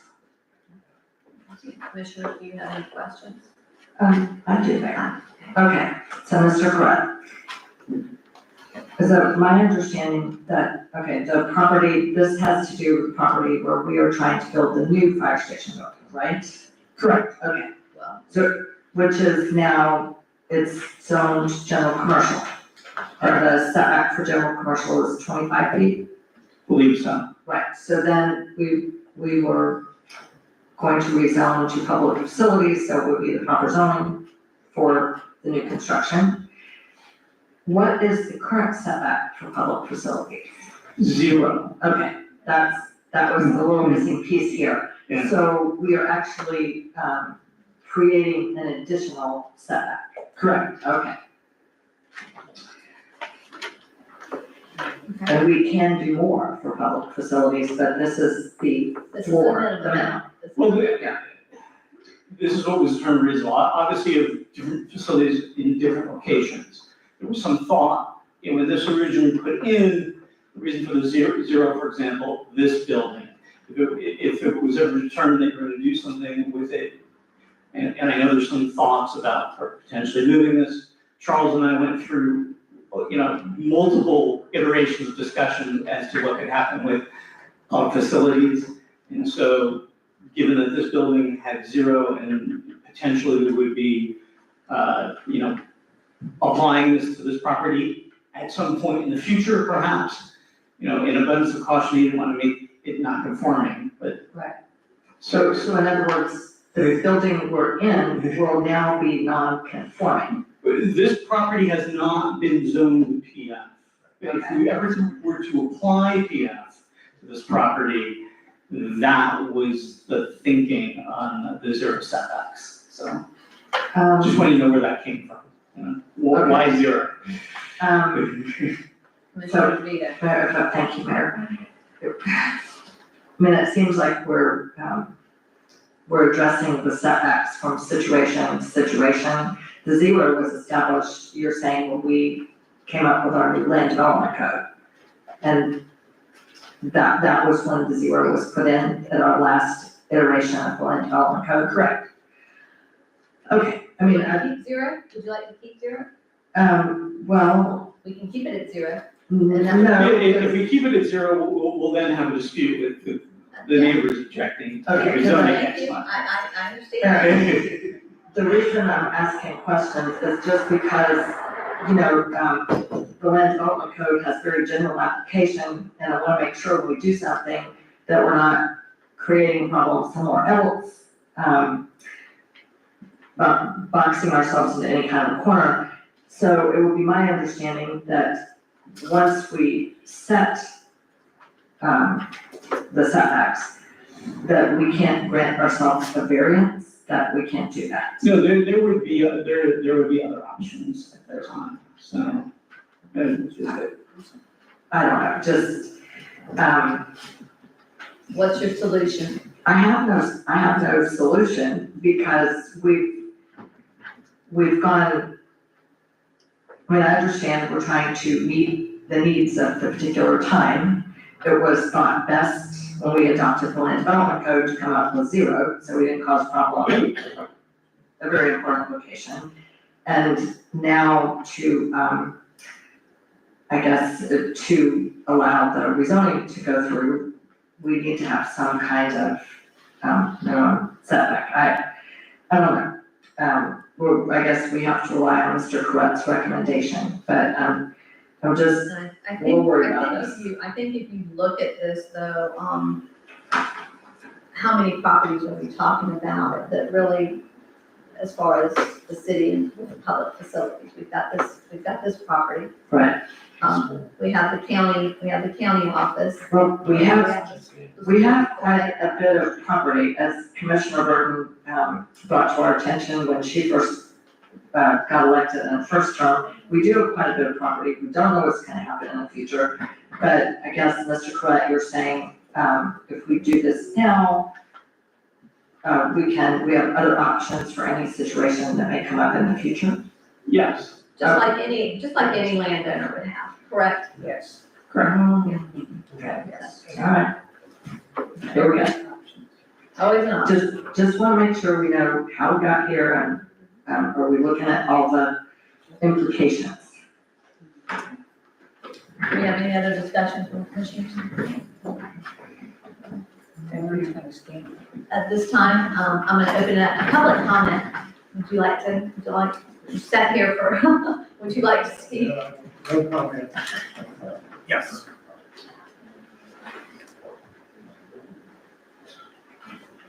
I'm Charlie Erkman. I'm representing Church of the Holy Comforter. My address is 221. Whoa, I forgot my address. 121 McReady Lake Road, Crescent City. I hate having that address. I went to. You sound like my husband. Oh, Always says, "What's our he's probably around the same age. Yeah. Because they're welcome to the club. Yeah, exactly. I was, previous to being the priest of Holy Comforter, I was a building inspector here in Crescent City, and the county, Putnam County. I want to assure you that 10 feet is like the bare minimum. So, the general commercial is 25 foot each, 15 side to side, 10 foot to the back. So it's pretty much the minimum, and yet zero lot lines really don't work. If anybody's lived down south, I lived in West Palm Beach, zero lot lines don't work. But we're very excited, the Church of Holy Comforter is very, very excited about the new fire station and what that's gonna do for the community. And we really appreciate a little bit of, the 10-foot setback. It's better than having somebody sitting right on your property line, so we appreciate that. And we greatly appreciate your cooperation with this and support. Oh, it's your staff, everybody here has been terrific to work with, so thank you. Thank you. We appreciate that. Do we have any other comments, any other public comments? Okay, seeing no one come forward, commissioners, we have no other discussion. Bert, if you would do a roll call for us, please, on the first reading. ordinance 2025-05. Commissioner DeVito, Aye. Commissioner Lori, Aye. Commissioner Ward, Aye. Commissioner Burton, Aye. Mayor Myers. Aye. So moved. Go on to the second reading. We're going to move on to our first reading of ordinance 2025-06, amending the public facilities element of the Crescent City Comp Plan. Mr. Young, I'm going to ask you to. Thank you, Mayor. Ordinance 2025-06, amending the public facilities element of the Crescent City Comp Plan. This is a readoption from August of 2024. An ordinance of the City of Crescent City, Florida, amending the public facilities element water supplies facilities work plan of the Crescent City Comprehensive Plan, providing for implementing administrative actions, administrative actions, providing for severability, providing for conflicts, providing for non-codification, and providing an effective date. There's, were you reading that from the agenda or from the ordinance? That's my version on the agenda. Okay, there's a Oh, difference it says, in the title on the actual ordinance. but it says 2024. No, that's the old one, but I'm saying That's the old one. that was the one when we first passed it, we never did a second reading, correct? That's from. Yes. Okay. So that's all I have. But I have, yeah, right after it, it's 2025. 06. But on that one, it doesn't have that water supply plan in there, that word. It just said, it says public facility element of the Crescent City Comprehensive Plan, it doesn't say the water supply plan in there. Commissioners, we put the 2024-07 that was put in, that you adopted, and we added additional language into the 2025-07 to make it more clear as to what is specific to the water facilities. All right, but that's not what 2025-06 says in the title. 2025-06, it says, an ordinance of the City of Crescent City, Florida, amending the public facilities element. It's the old, I believe it's the old Yeah, that was. the old title that was used. And so we just need to, as we go into the second reading, we just need to make sure that we take care of that. Thank you, Commissioner Ward, for catching that. So let me just explain briefly what was, and you guys have passed this previously, so I'm not gonna spend all the time talking about the content of it. But there is an important issue. This is a large-scale comprehensive plan amendment. What you're approving tonight is really first reading, you're approving transmission to the Department of Commerce. You have to transmit that plan, the adopted plan, within 10 days of today. And there's a very specific way this has to be packaged and sent to the state. Unfortunately, we didn't do that. So that's why we're redoing it. 10 days from today. Now, we have this as a first reading. Should this be the first reading? Or The first reading, you're not gonna do We're second not going to reading. do second reading. So this is gonna be, so just so you understand, this is a large scale comp plan amendment. This is different from a small scale. Small scale, we don't transmit them to the state. Right. This will go to the state of Florida and state agencies, most particularly St. John's Water Management They'll District. review it. They'll review it. If they have any comments, we will make changes, and then we will second read it. Presumably, they're not gonna have any issues with it. Their main issue is that, with it at this point, is that they reminded us that, we have a schedule, and we need to keep up with it. Okay. So, And we have to do this within 18 months of them adopting the Northeast Florida water plan or whatever it was. correct, and we were well ahead of schedule. Right Now we're. We're behind schedule. So we have the 10 days. Correct. And we will get it in this time, correct? Yeah. Okay. Do we have any further discussion? Mayor, I just want to clarify, because I don't see anything in the agenda packet that explains this for the public or for us. So essentially, this was part of our update of our comprehensive plan, and we never sent it to the state. Okay. I mean, this is exactly what we passed last year, but we just didn't send it. Well, the simplest answer to your question is yes, you are correct. That is what happened. Now, this isn't part of the, Everything we've got. this is not part of the update. Right? You did a large update of the Congress plan. That's not what this is.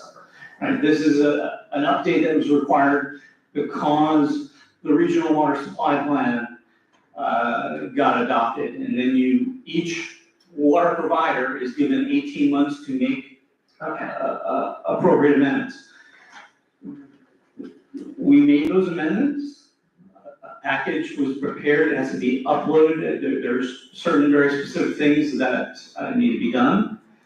And at that time, it wasn't done. But, okay, so something wasn't transmitted, but this is identical to what we passed before. Correct. Okay, that's all on that. Thanks. Thank you. Thank you for the correction. And so it will get transmitted this time, correct? Yes. Okay. Because I literally passed this in July, that's right. Do we have any further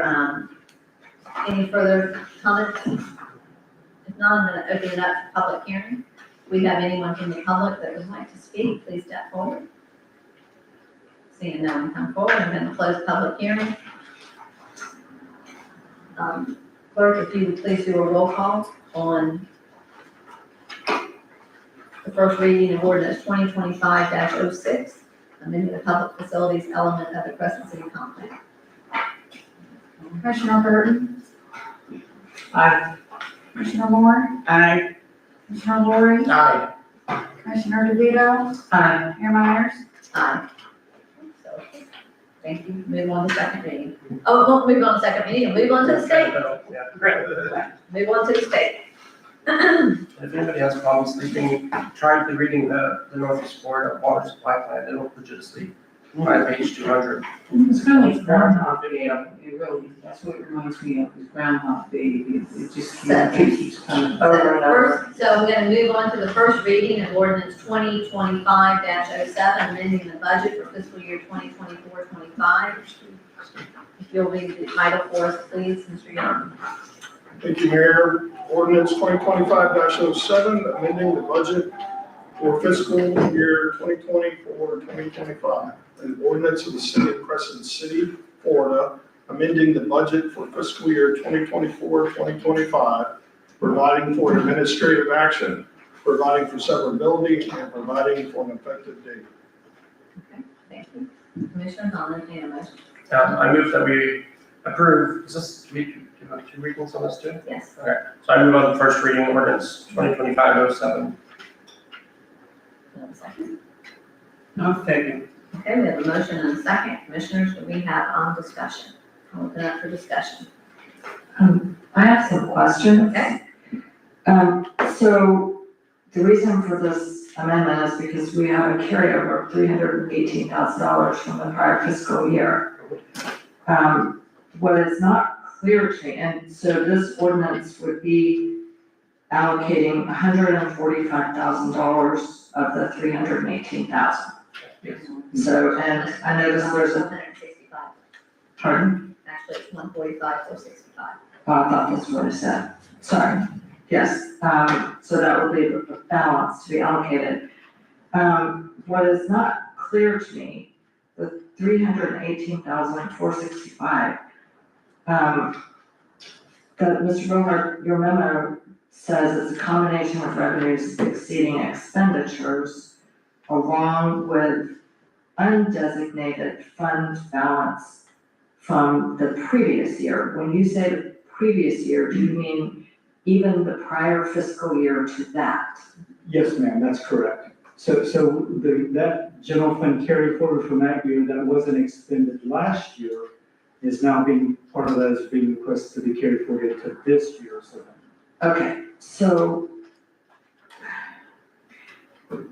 just is a little concerning to me because we don't have before us an analysis of what money from 2 years ago wasn't spent and where the money came from, what budget lines the money came from the most recently ended fiscal year.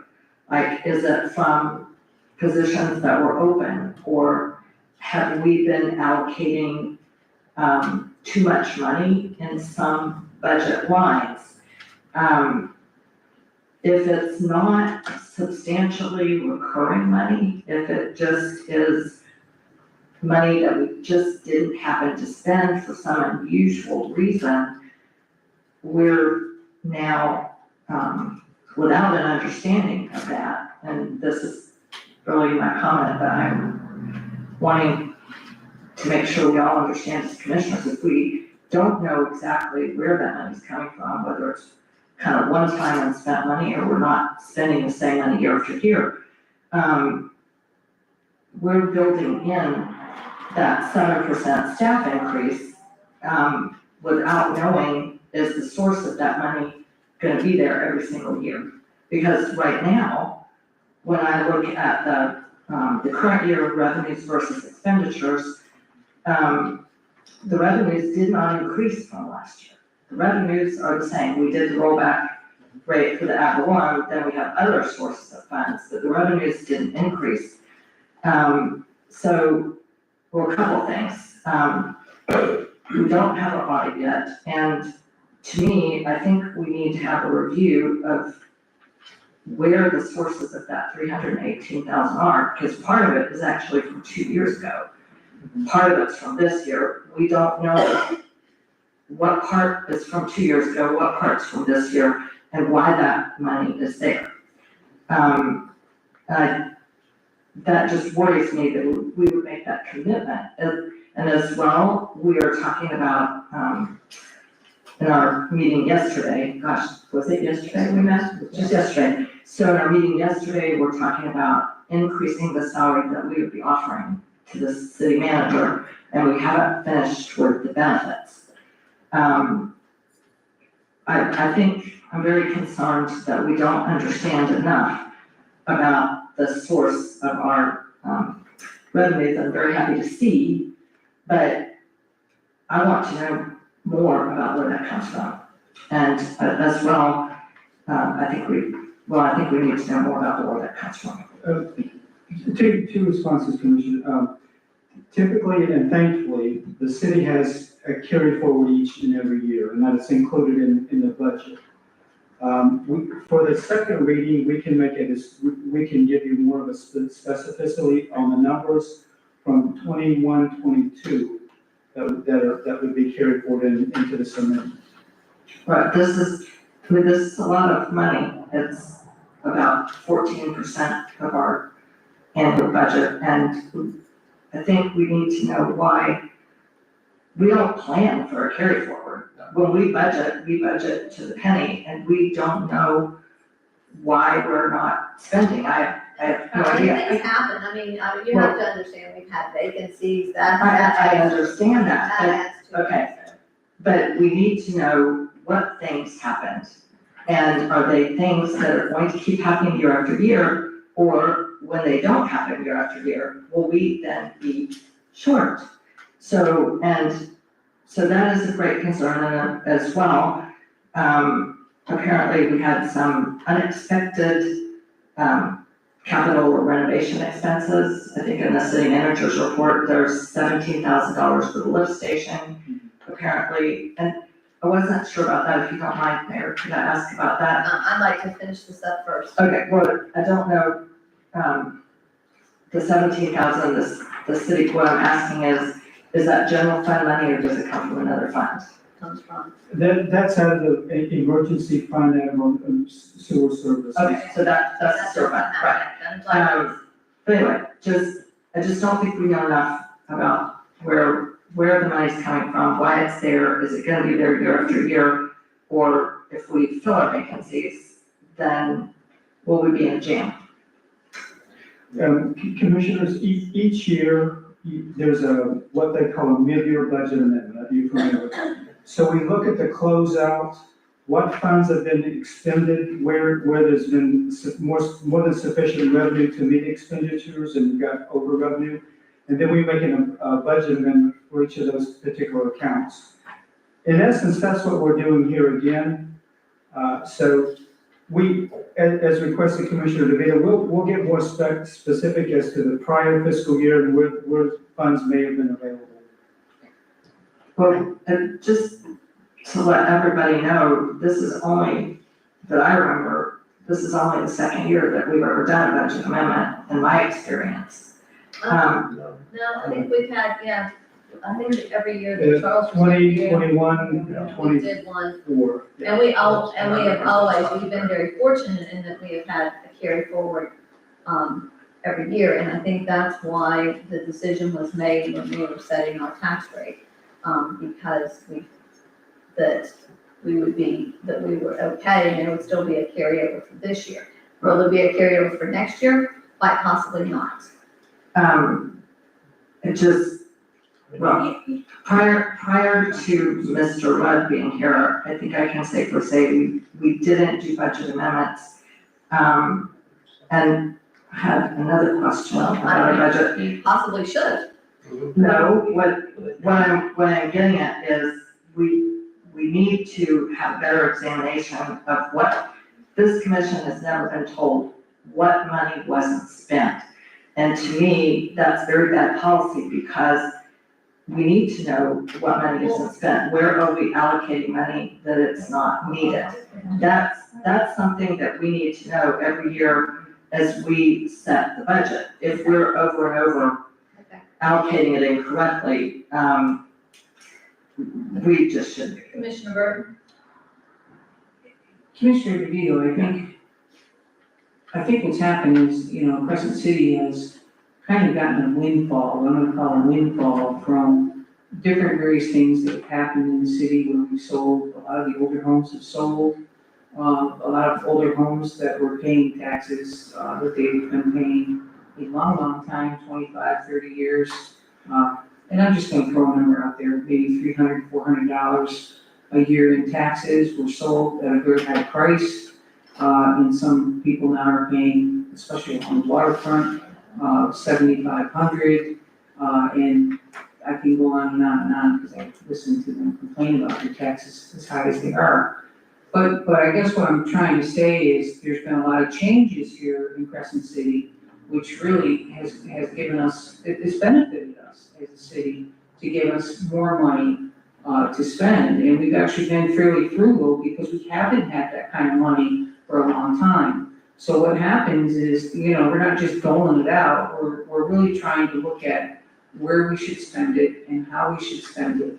And so you're gonna see that it's kind of a rolling number as we go year to year. It's not something that's gonna stay solid as a rock, okay? Even this year, there'll be homes sold, homes bought, there'll be businesses moving in, there's business taxes coming in. McDonald's right now is creating a tax fall, money for us, with the burgers they're selling. I mean, every year, it's a little different. And let's hope that things don't get soured, okay, with kind of like back in 2008, where everything fell apart, So anyway, that's my take on it. I don't think it's anything more or anything less. There's nothing really secret about it. Commissioner Lloyd? I would just like to say that, our tax income, we know that at the beginning of our budget year. That's already set out, that's already established. This is all money that is money saved because of our employees pinching every penny, our city manager trying to cut back on expenses wherever possible. He was very conservative, he would save money everywhere possible. And when you get to the end of the year, there's gonna be more money. So, and some of our revenue is up and over where it was estimated to be. Some of our state sharing or state revenue sharing and stuff like that comes in higher. So that's where this money comes from. It's a lot of different things. It's hard to tell. A lot of it is from unfilled positions. That really is one of the biggest things. That's our biggest cost is staff and labor. And that's gonna be one of our biggest, sources of carryover funds. And, we know that our employees deserve to be paid. We've had a compensation survey done. We saw that last month that had the ranges that everybody needed to be in. We all discussed this last month. I mean, I understand, yes, I'd like to know where the money comes from, but I also understand from years past how it works. And then in the years before Charles was here, the reason why there wasn't a budget amendment done in the years because the money just stayed there. And it was never carried over, so it was never spent. So it just sat there and languished. That's why we got that $300,000 last budget year. So that was really not a great decision on the part of the finance director at the time, but that's in the past. Okay. But we have to be able And to. that, Yeah. well. In this year, Let me yeah. finish. I mean, I agree with, Please let him Commissioner finish. Ward. Finish. And so in order to spend any of this money, it needs to be budgeted. And this money came from the taxpayers. This is the taxpayers' money. The best thing to do is to make sure we use it wisely and use it in the right way. And we do owe our employees, to be paid properly. I mean, the labor market has changed completely in the last 10 years, in the last 5 years. And these people have been with us, a lot of them, the whole time. And we need to make sure that they get paid. And that's what you do first. You take care of your family, you take care of your house. These are employees that are here, we need to pay them what they deserve. And so, I mean, yes, and we're not allocating the entire fund balance, we're using one sliver of it. And then that other $60,000 is for maintenance on this building, which we know it kind of needs, so. Commissioner Burton. I just wanted to end too, as we finally are putting our money into, a fund, okay, to generate money. And, instead of it sitting there, not generating anything, and that's gonna bring us, again, some more dollars to hopefully spend, into our budget that was not unexpected, or it's been unexpected because we've never done that before. So it's kind of new money that's gonna roll into our account here, which should be good. It's all positive, really. Okay, And the Mayor, other can I- thing, yes, please respond. Commissioner DeVito, Okay. I do want to respond to one of your, issues that we don't know. I feel like I know when we're doing our budget every year, I go through it line by line, and it tells us what has been expended for that year. So I know if we over or if we're under and how much we're under. And that really, I mean, when I go through my budget, I do look at all of that. And so it is there available to us. I don't have my budget in front of me right now, the full budget, but that is there available, and it's for the last 2 years, so that you have that to also look at as what was expended and what was budgeted. And can you, out of your memory, go and point to what was not extended? No, that's what I said, I do not have that in front of me, but I do know that if that's a concern, then I can go look at that, and we can all look at that. So that's all. I mean, so I just want to, make sure that the public knows that we do have that available to us, that we can look at what was expended for each year in our budgets. Okay, but if you do proper financial forecasting, and this is what I really want to be clear about with us as a commission, we should not be, in my estimation, spending this kind of money in a piecemeal fashion. And I've said that year by year. And yes, we have an obligation to pay our employees if we possibly can, but we also have an obligation to our employees and the public to make sure that we understand where our money's coming from and where it is going, and that we do forecasting. We have not done that, and we are not doing it. For example, we know we don't have a good figure of what we're paying for the audit. We don't have a good figure for forecasting very serious expenses, such as healthcare, liability insurance, those kinds of things. We should be considering the budget and the budget amendment as a whole, not in pieces. And we should have an in-depth discussion of where the money is not expended. I mean, I don't think we can know that because we've just been told, our finance director apparently does not know that. When we ask, we are not shown, and we need to consider that. So you're supposed to pass a budget with policy and goals in mind, not piece by piece, and understanding where your revenues come from. So that is my concern. And we should. We did pass a budget, and we did Yes, pass but- the original budget, and that was forecasting Okay. as to what we were gonna set aside and what we thought it was going to cost for But it didn't. that year. But it didn't, and the analysis we need to make is where was the money not expended, and that is something that I think really our finance director should be able to share with us. We should not be going back. And Michael can get, Okay, I mean- if you would work on that and ask Steve if he can get us through this audit, and then if he would give that to her, please, or to all of us. And as well, something, that I asked for, but I haven't seen it yet. I think a couple of other people also asked, we cut items in the budget to achieve the rollback. And I think in a prior meeting, we asked for the finance department to share with us what those items were cut. I know what some of them were, but I don't know what all of them were. Part of it was that operational building maintenance. That was cut out, I know. And that was cut down to $8,000, which is not enough. I mean, Right, but again, But there was 2 or 3, but we, like I said, we still do have fund balance left. So I mean, we can do another budget amendment in order to spend that, which we're going to do. And this is very similar to our own checkbooks. No, it's not. Well, it is kind of, I mean, No, if you want to, it's not. I'm gonna put it in simple terms. We have been frugal and we know how much we budgeted. Just like you're budgeting for your groceries, budget $1,000 for your groceries for the month. We've been very frugal and hopefully you will not meet that $1,000. And we have done that, I think, year after year in trying to be frugal and cut back. Okay, you're looking at it in a totally different way. Normally, if you look. I'm just trying to put it in simple terms. I'm just trying to put it in simple terms.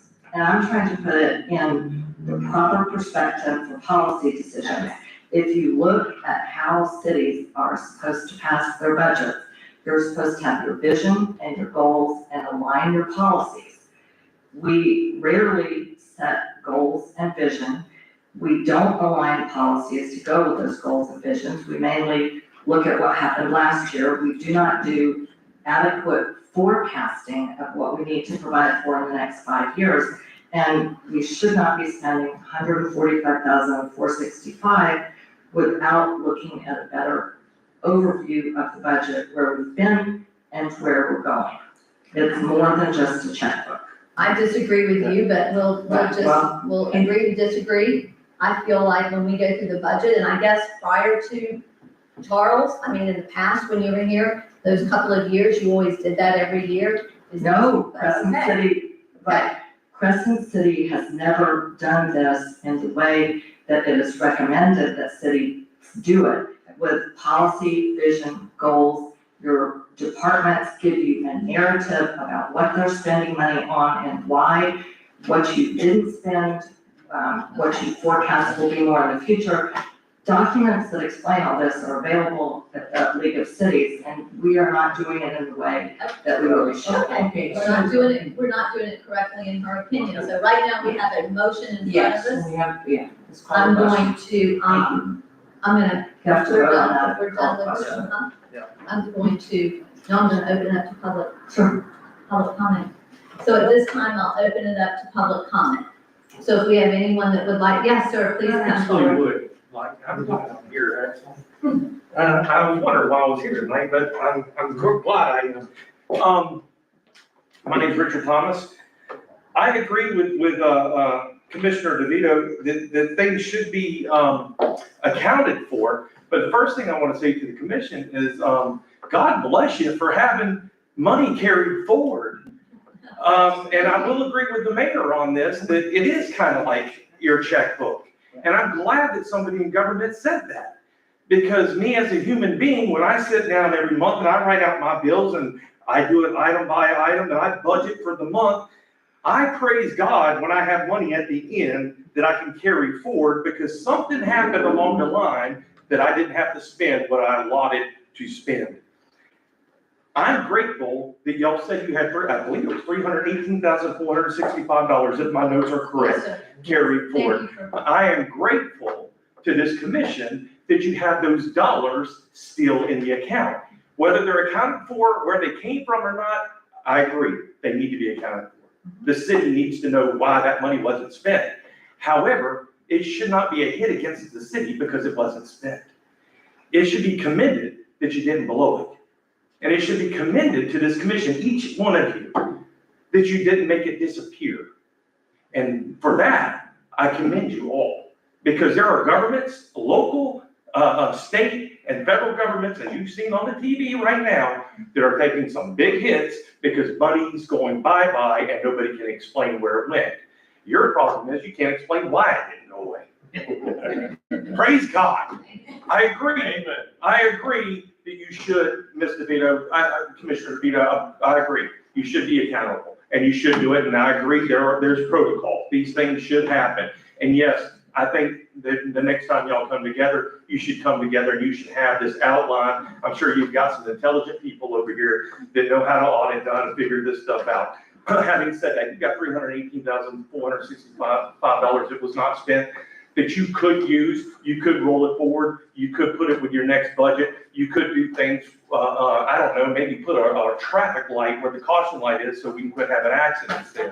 But these are just ideas. But I just wanted to tell you, I agree with you and I agree with you. My next statement would be, talk to each other before you come into the meeting so that y'all know what you're Can't do doing. that. Mr. Thomas, we can't do that. You can't do that? No. Look, we gotta change the laws to that secret. And that's for legislature, and Mr. Thomas, for the, thank you for your comments.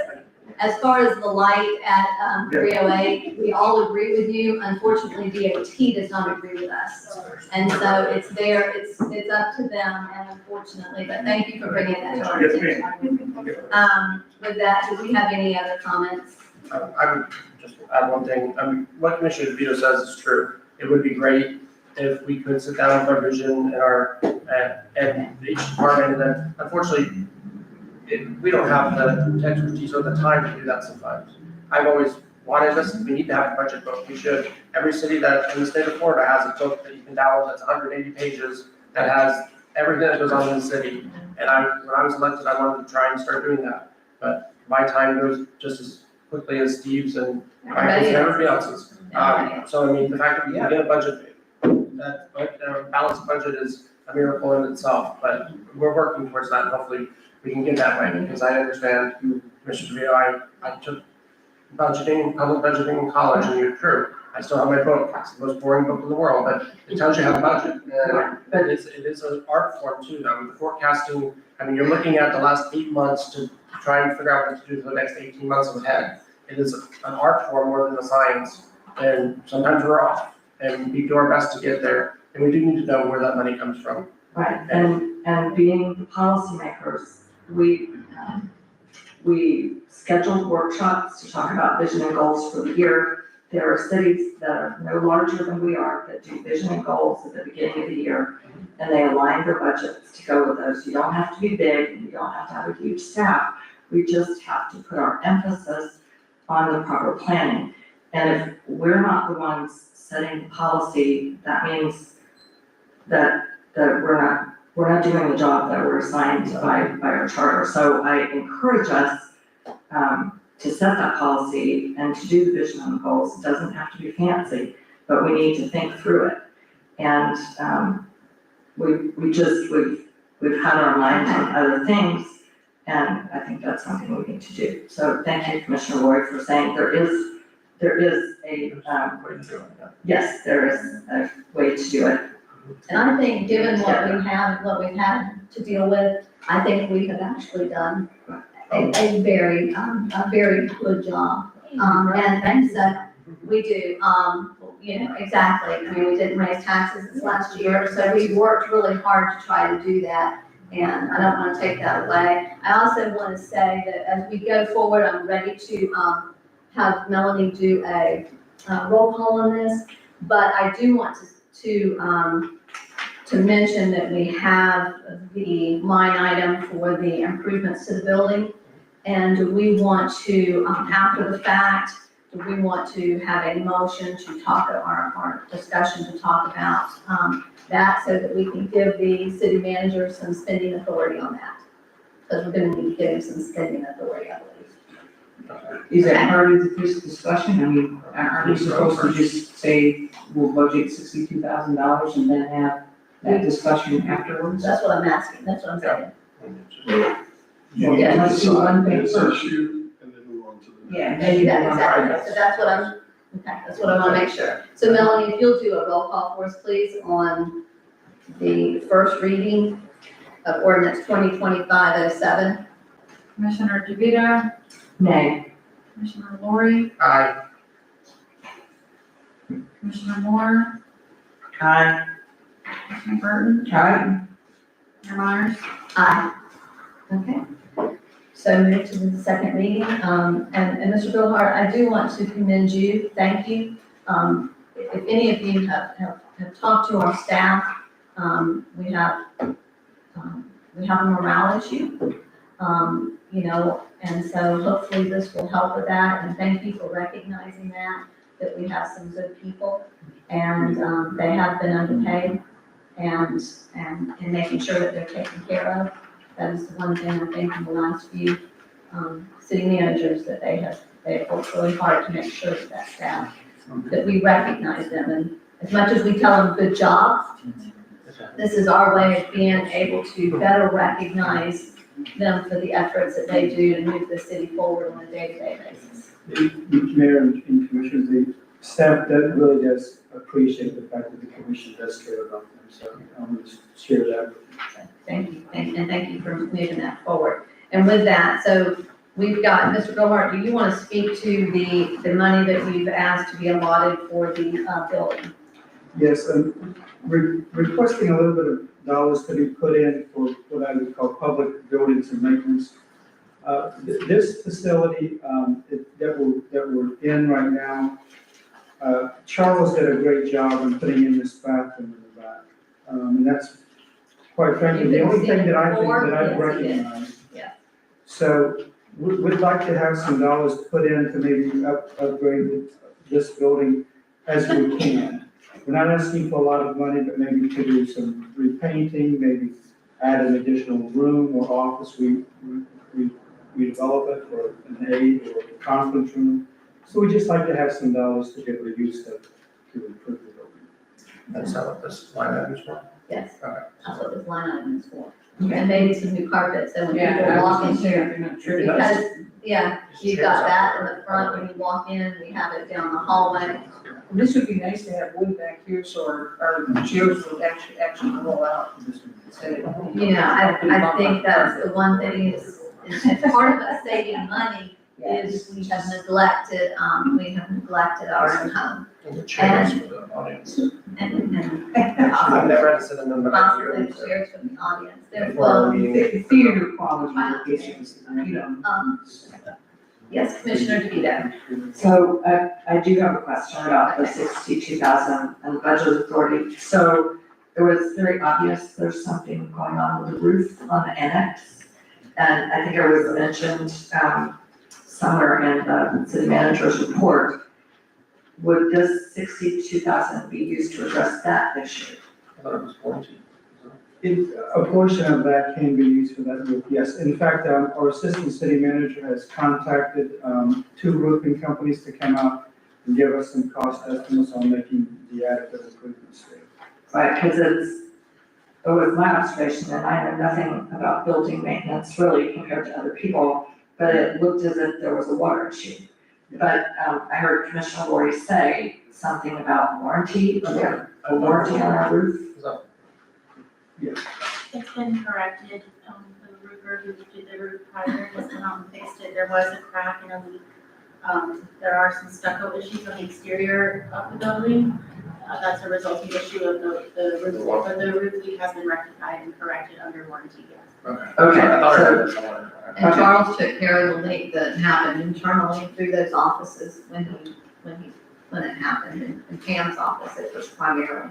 Right, it's a flat roof, and then, it just, I mean, there seemed to be, in the city manager's report, there's just a mention, the ongoing mention of the storm damage.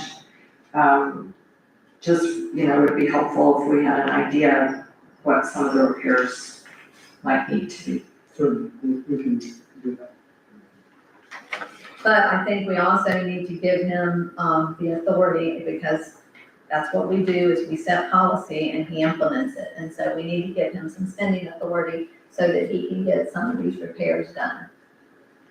So, I mean, if it's in the budget line. I know it's in the budget line, but city managers are very, $1,500. no, 1,000. $1,000. It's only 1,000, and so we don't want anybody, if he has to spend over that, to say that he was outside his, approved budget amount. So, Mr. Young, do we need to do that since we put it in here? Well, first I'd like to back up a little bit. Could you direct me to where we're at on the agenda? Is that- Yes, we are right here at, just above business. All right, so I understand you just had a first reading on the ordinance. Right. Are you then piggybacking off of that to go into line item authorization for the city manager? Yes, I guess we should till the second reading. My suggestion would, one, the ordinance be passed first, and two, probably be a little more specific on the agenda so that the public is aware of what authorizations you're making. And it's just a cautionary advice. Okay, thank you. That's 7%, so in this one that we have right now, just for the general public, it's a 7% for the employees, excluding the new hires and those that are on probation, correct? Right. The probationaries. And then it would be the 62,000 that he's asked to set aside to add to for the, building maintenance and repairs. So we'll do that in March. Yeah. Is that correct? We can do that in March? Absolutely. I mean, right now, again, it is not passed. It's the first reading. First time, but certainly can discuss what's guideline, what you would like to discuss about those things, but as far as specifics being implemented, you'll be the way to the ordinance is passed. Thank you. So with that, I guess at the next meeting, Michael, if you'll kind of give us a breakdown, that would be very helpful, so we'll know what your plan is, and the commission can review that. Okay. Mayor, I just want to clarify, I am a great believer in taking care of our employees. I voted for the salary study, but I just think we should do it the right way to make sure that we're on the right track and we don't cause problems later. So that's my position on that. Okay, with that, I'm gonna move on to the Florida Department of Health and Department of Children and Families, new parenting resources, unless, do we, you good for me? No, we're almost done, right? Yeah, we're almost done. I'd rather finish. So. This is just some information that's put in the package. There's no action required. It's just informational based. It's something that came to us from the state of Florida. Okay.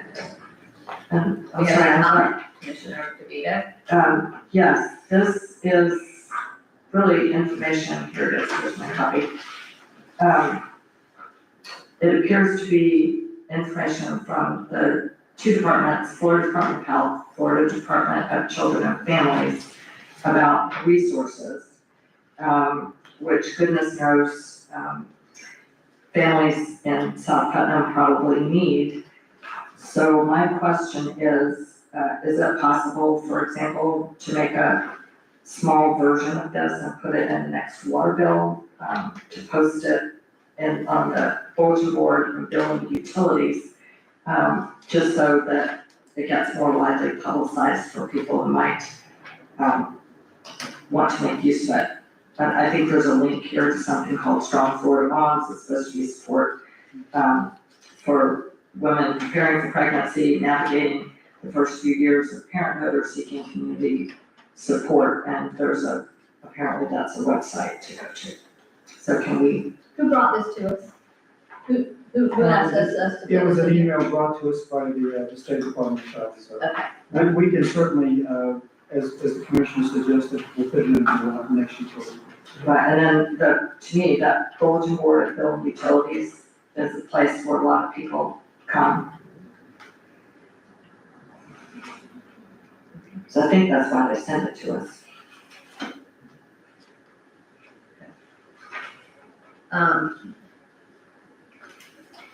Okay.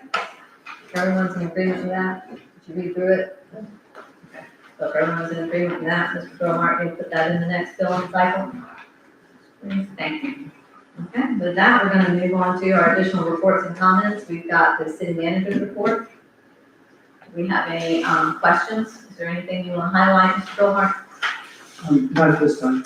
Okay, I do want to say before we go any further that there was a discussion today.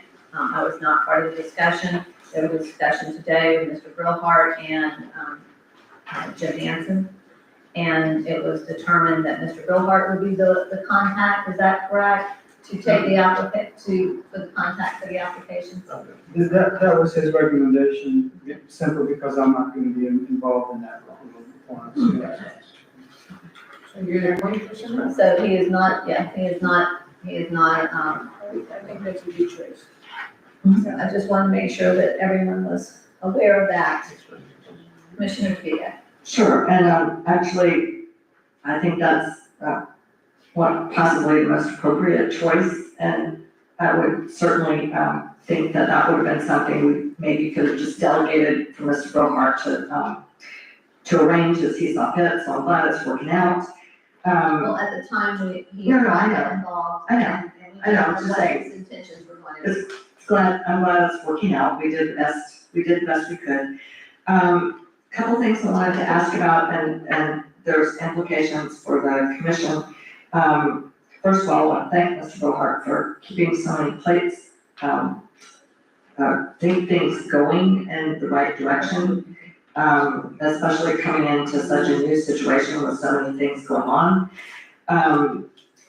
One thing I noticed in the city manager's report is that a very senior member of our gas department is retiring this month.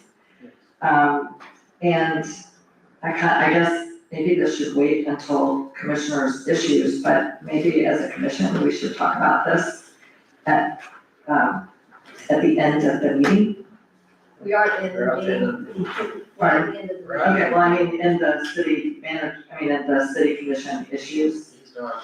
Okay, and then just, could you confirm, is there any update on our audit completion? In the city manager's report, it just says the auditors can't guarantee.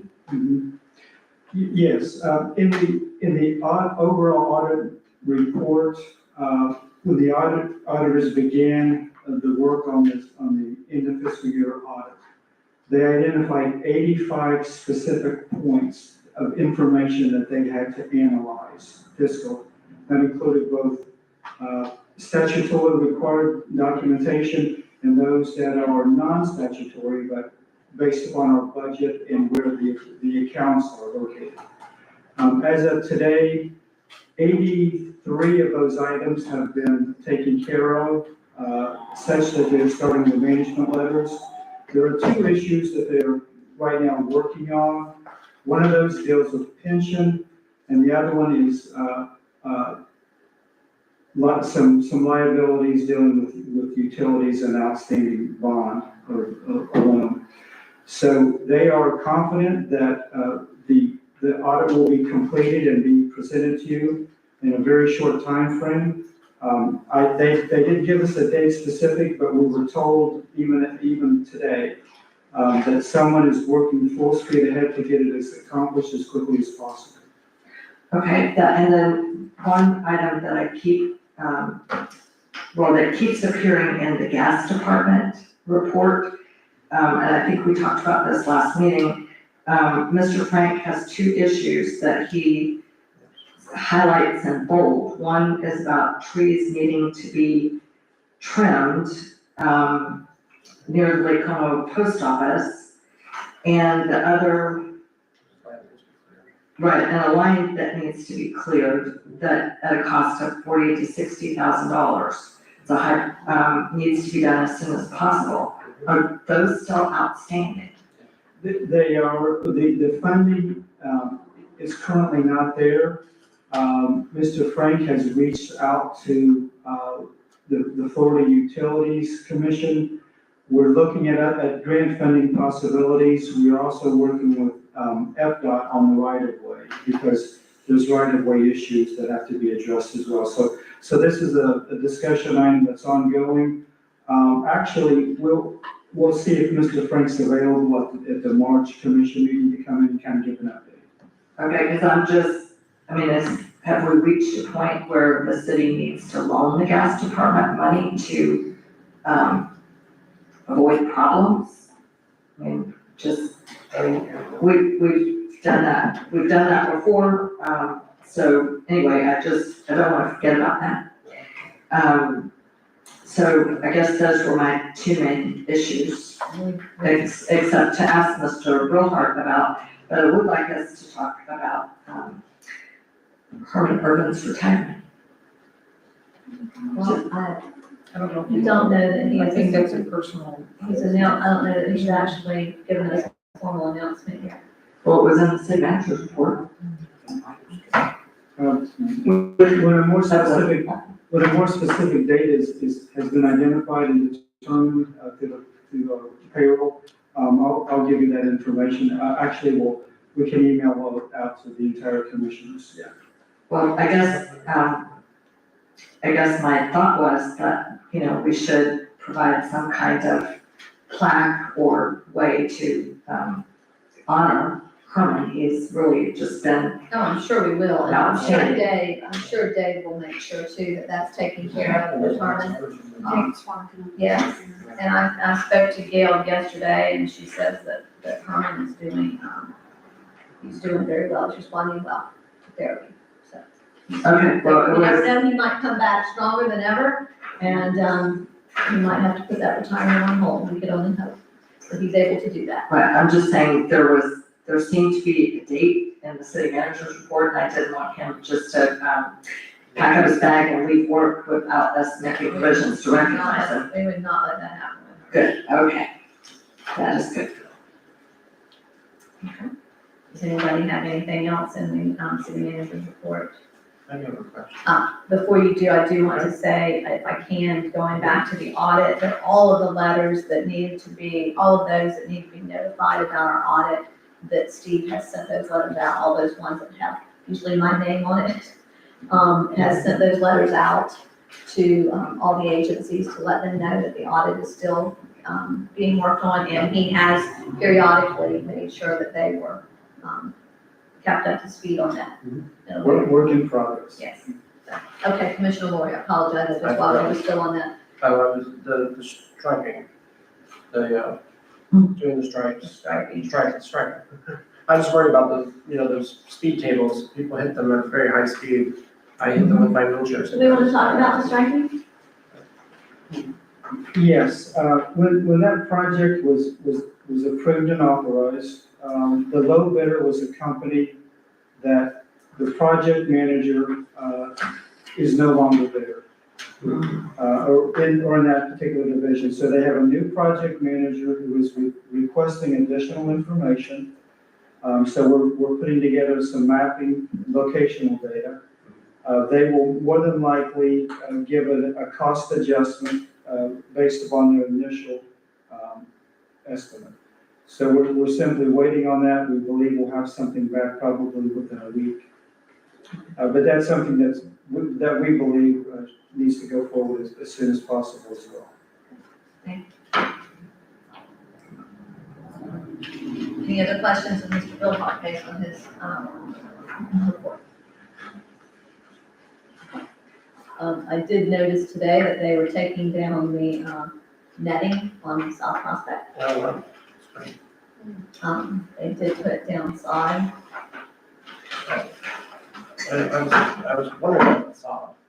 This is. That sod is, yeah, it doesn't look, and I mean, San Augustine grass is not. It's not, it's great. Bahia. Is it Bahia? It's Bahia. But Yeah, it's what, Bahia. but what's It's in out of there? cow pasture from somewhere, I think. Yeah, but what's in the manual, the street manual for the water main project, it says it's supposed to be Bermuda grass. According to the manual, because I checked on it, and it also says sod has to be freshly cut and shouldn't be sitting out for more than 72 hours. And they have big piles of it out there sitting out there all weekend. And they're supposed to be watering it as well. Mr. Billhart Watering.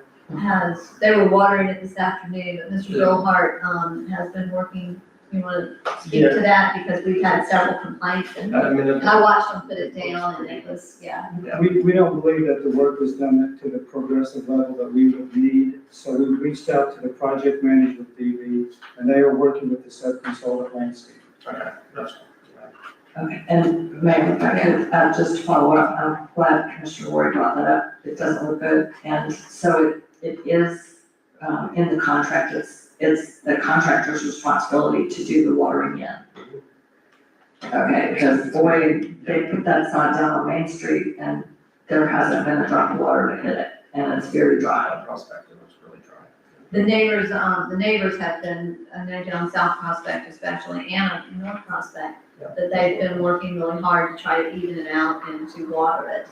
But It was put out several days ago, and it just looks, It's, it looks kind of when project manual is supposed to, the grass is supposed to be tilled, or the ground is supposed to be tilled, and it's supposed to be applied diversely tilled soil and done in rolls, and I mean, it's all in the contract, so we just have to make sure that.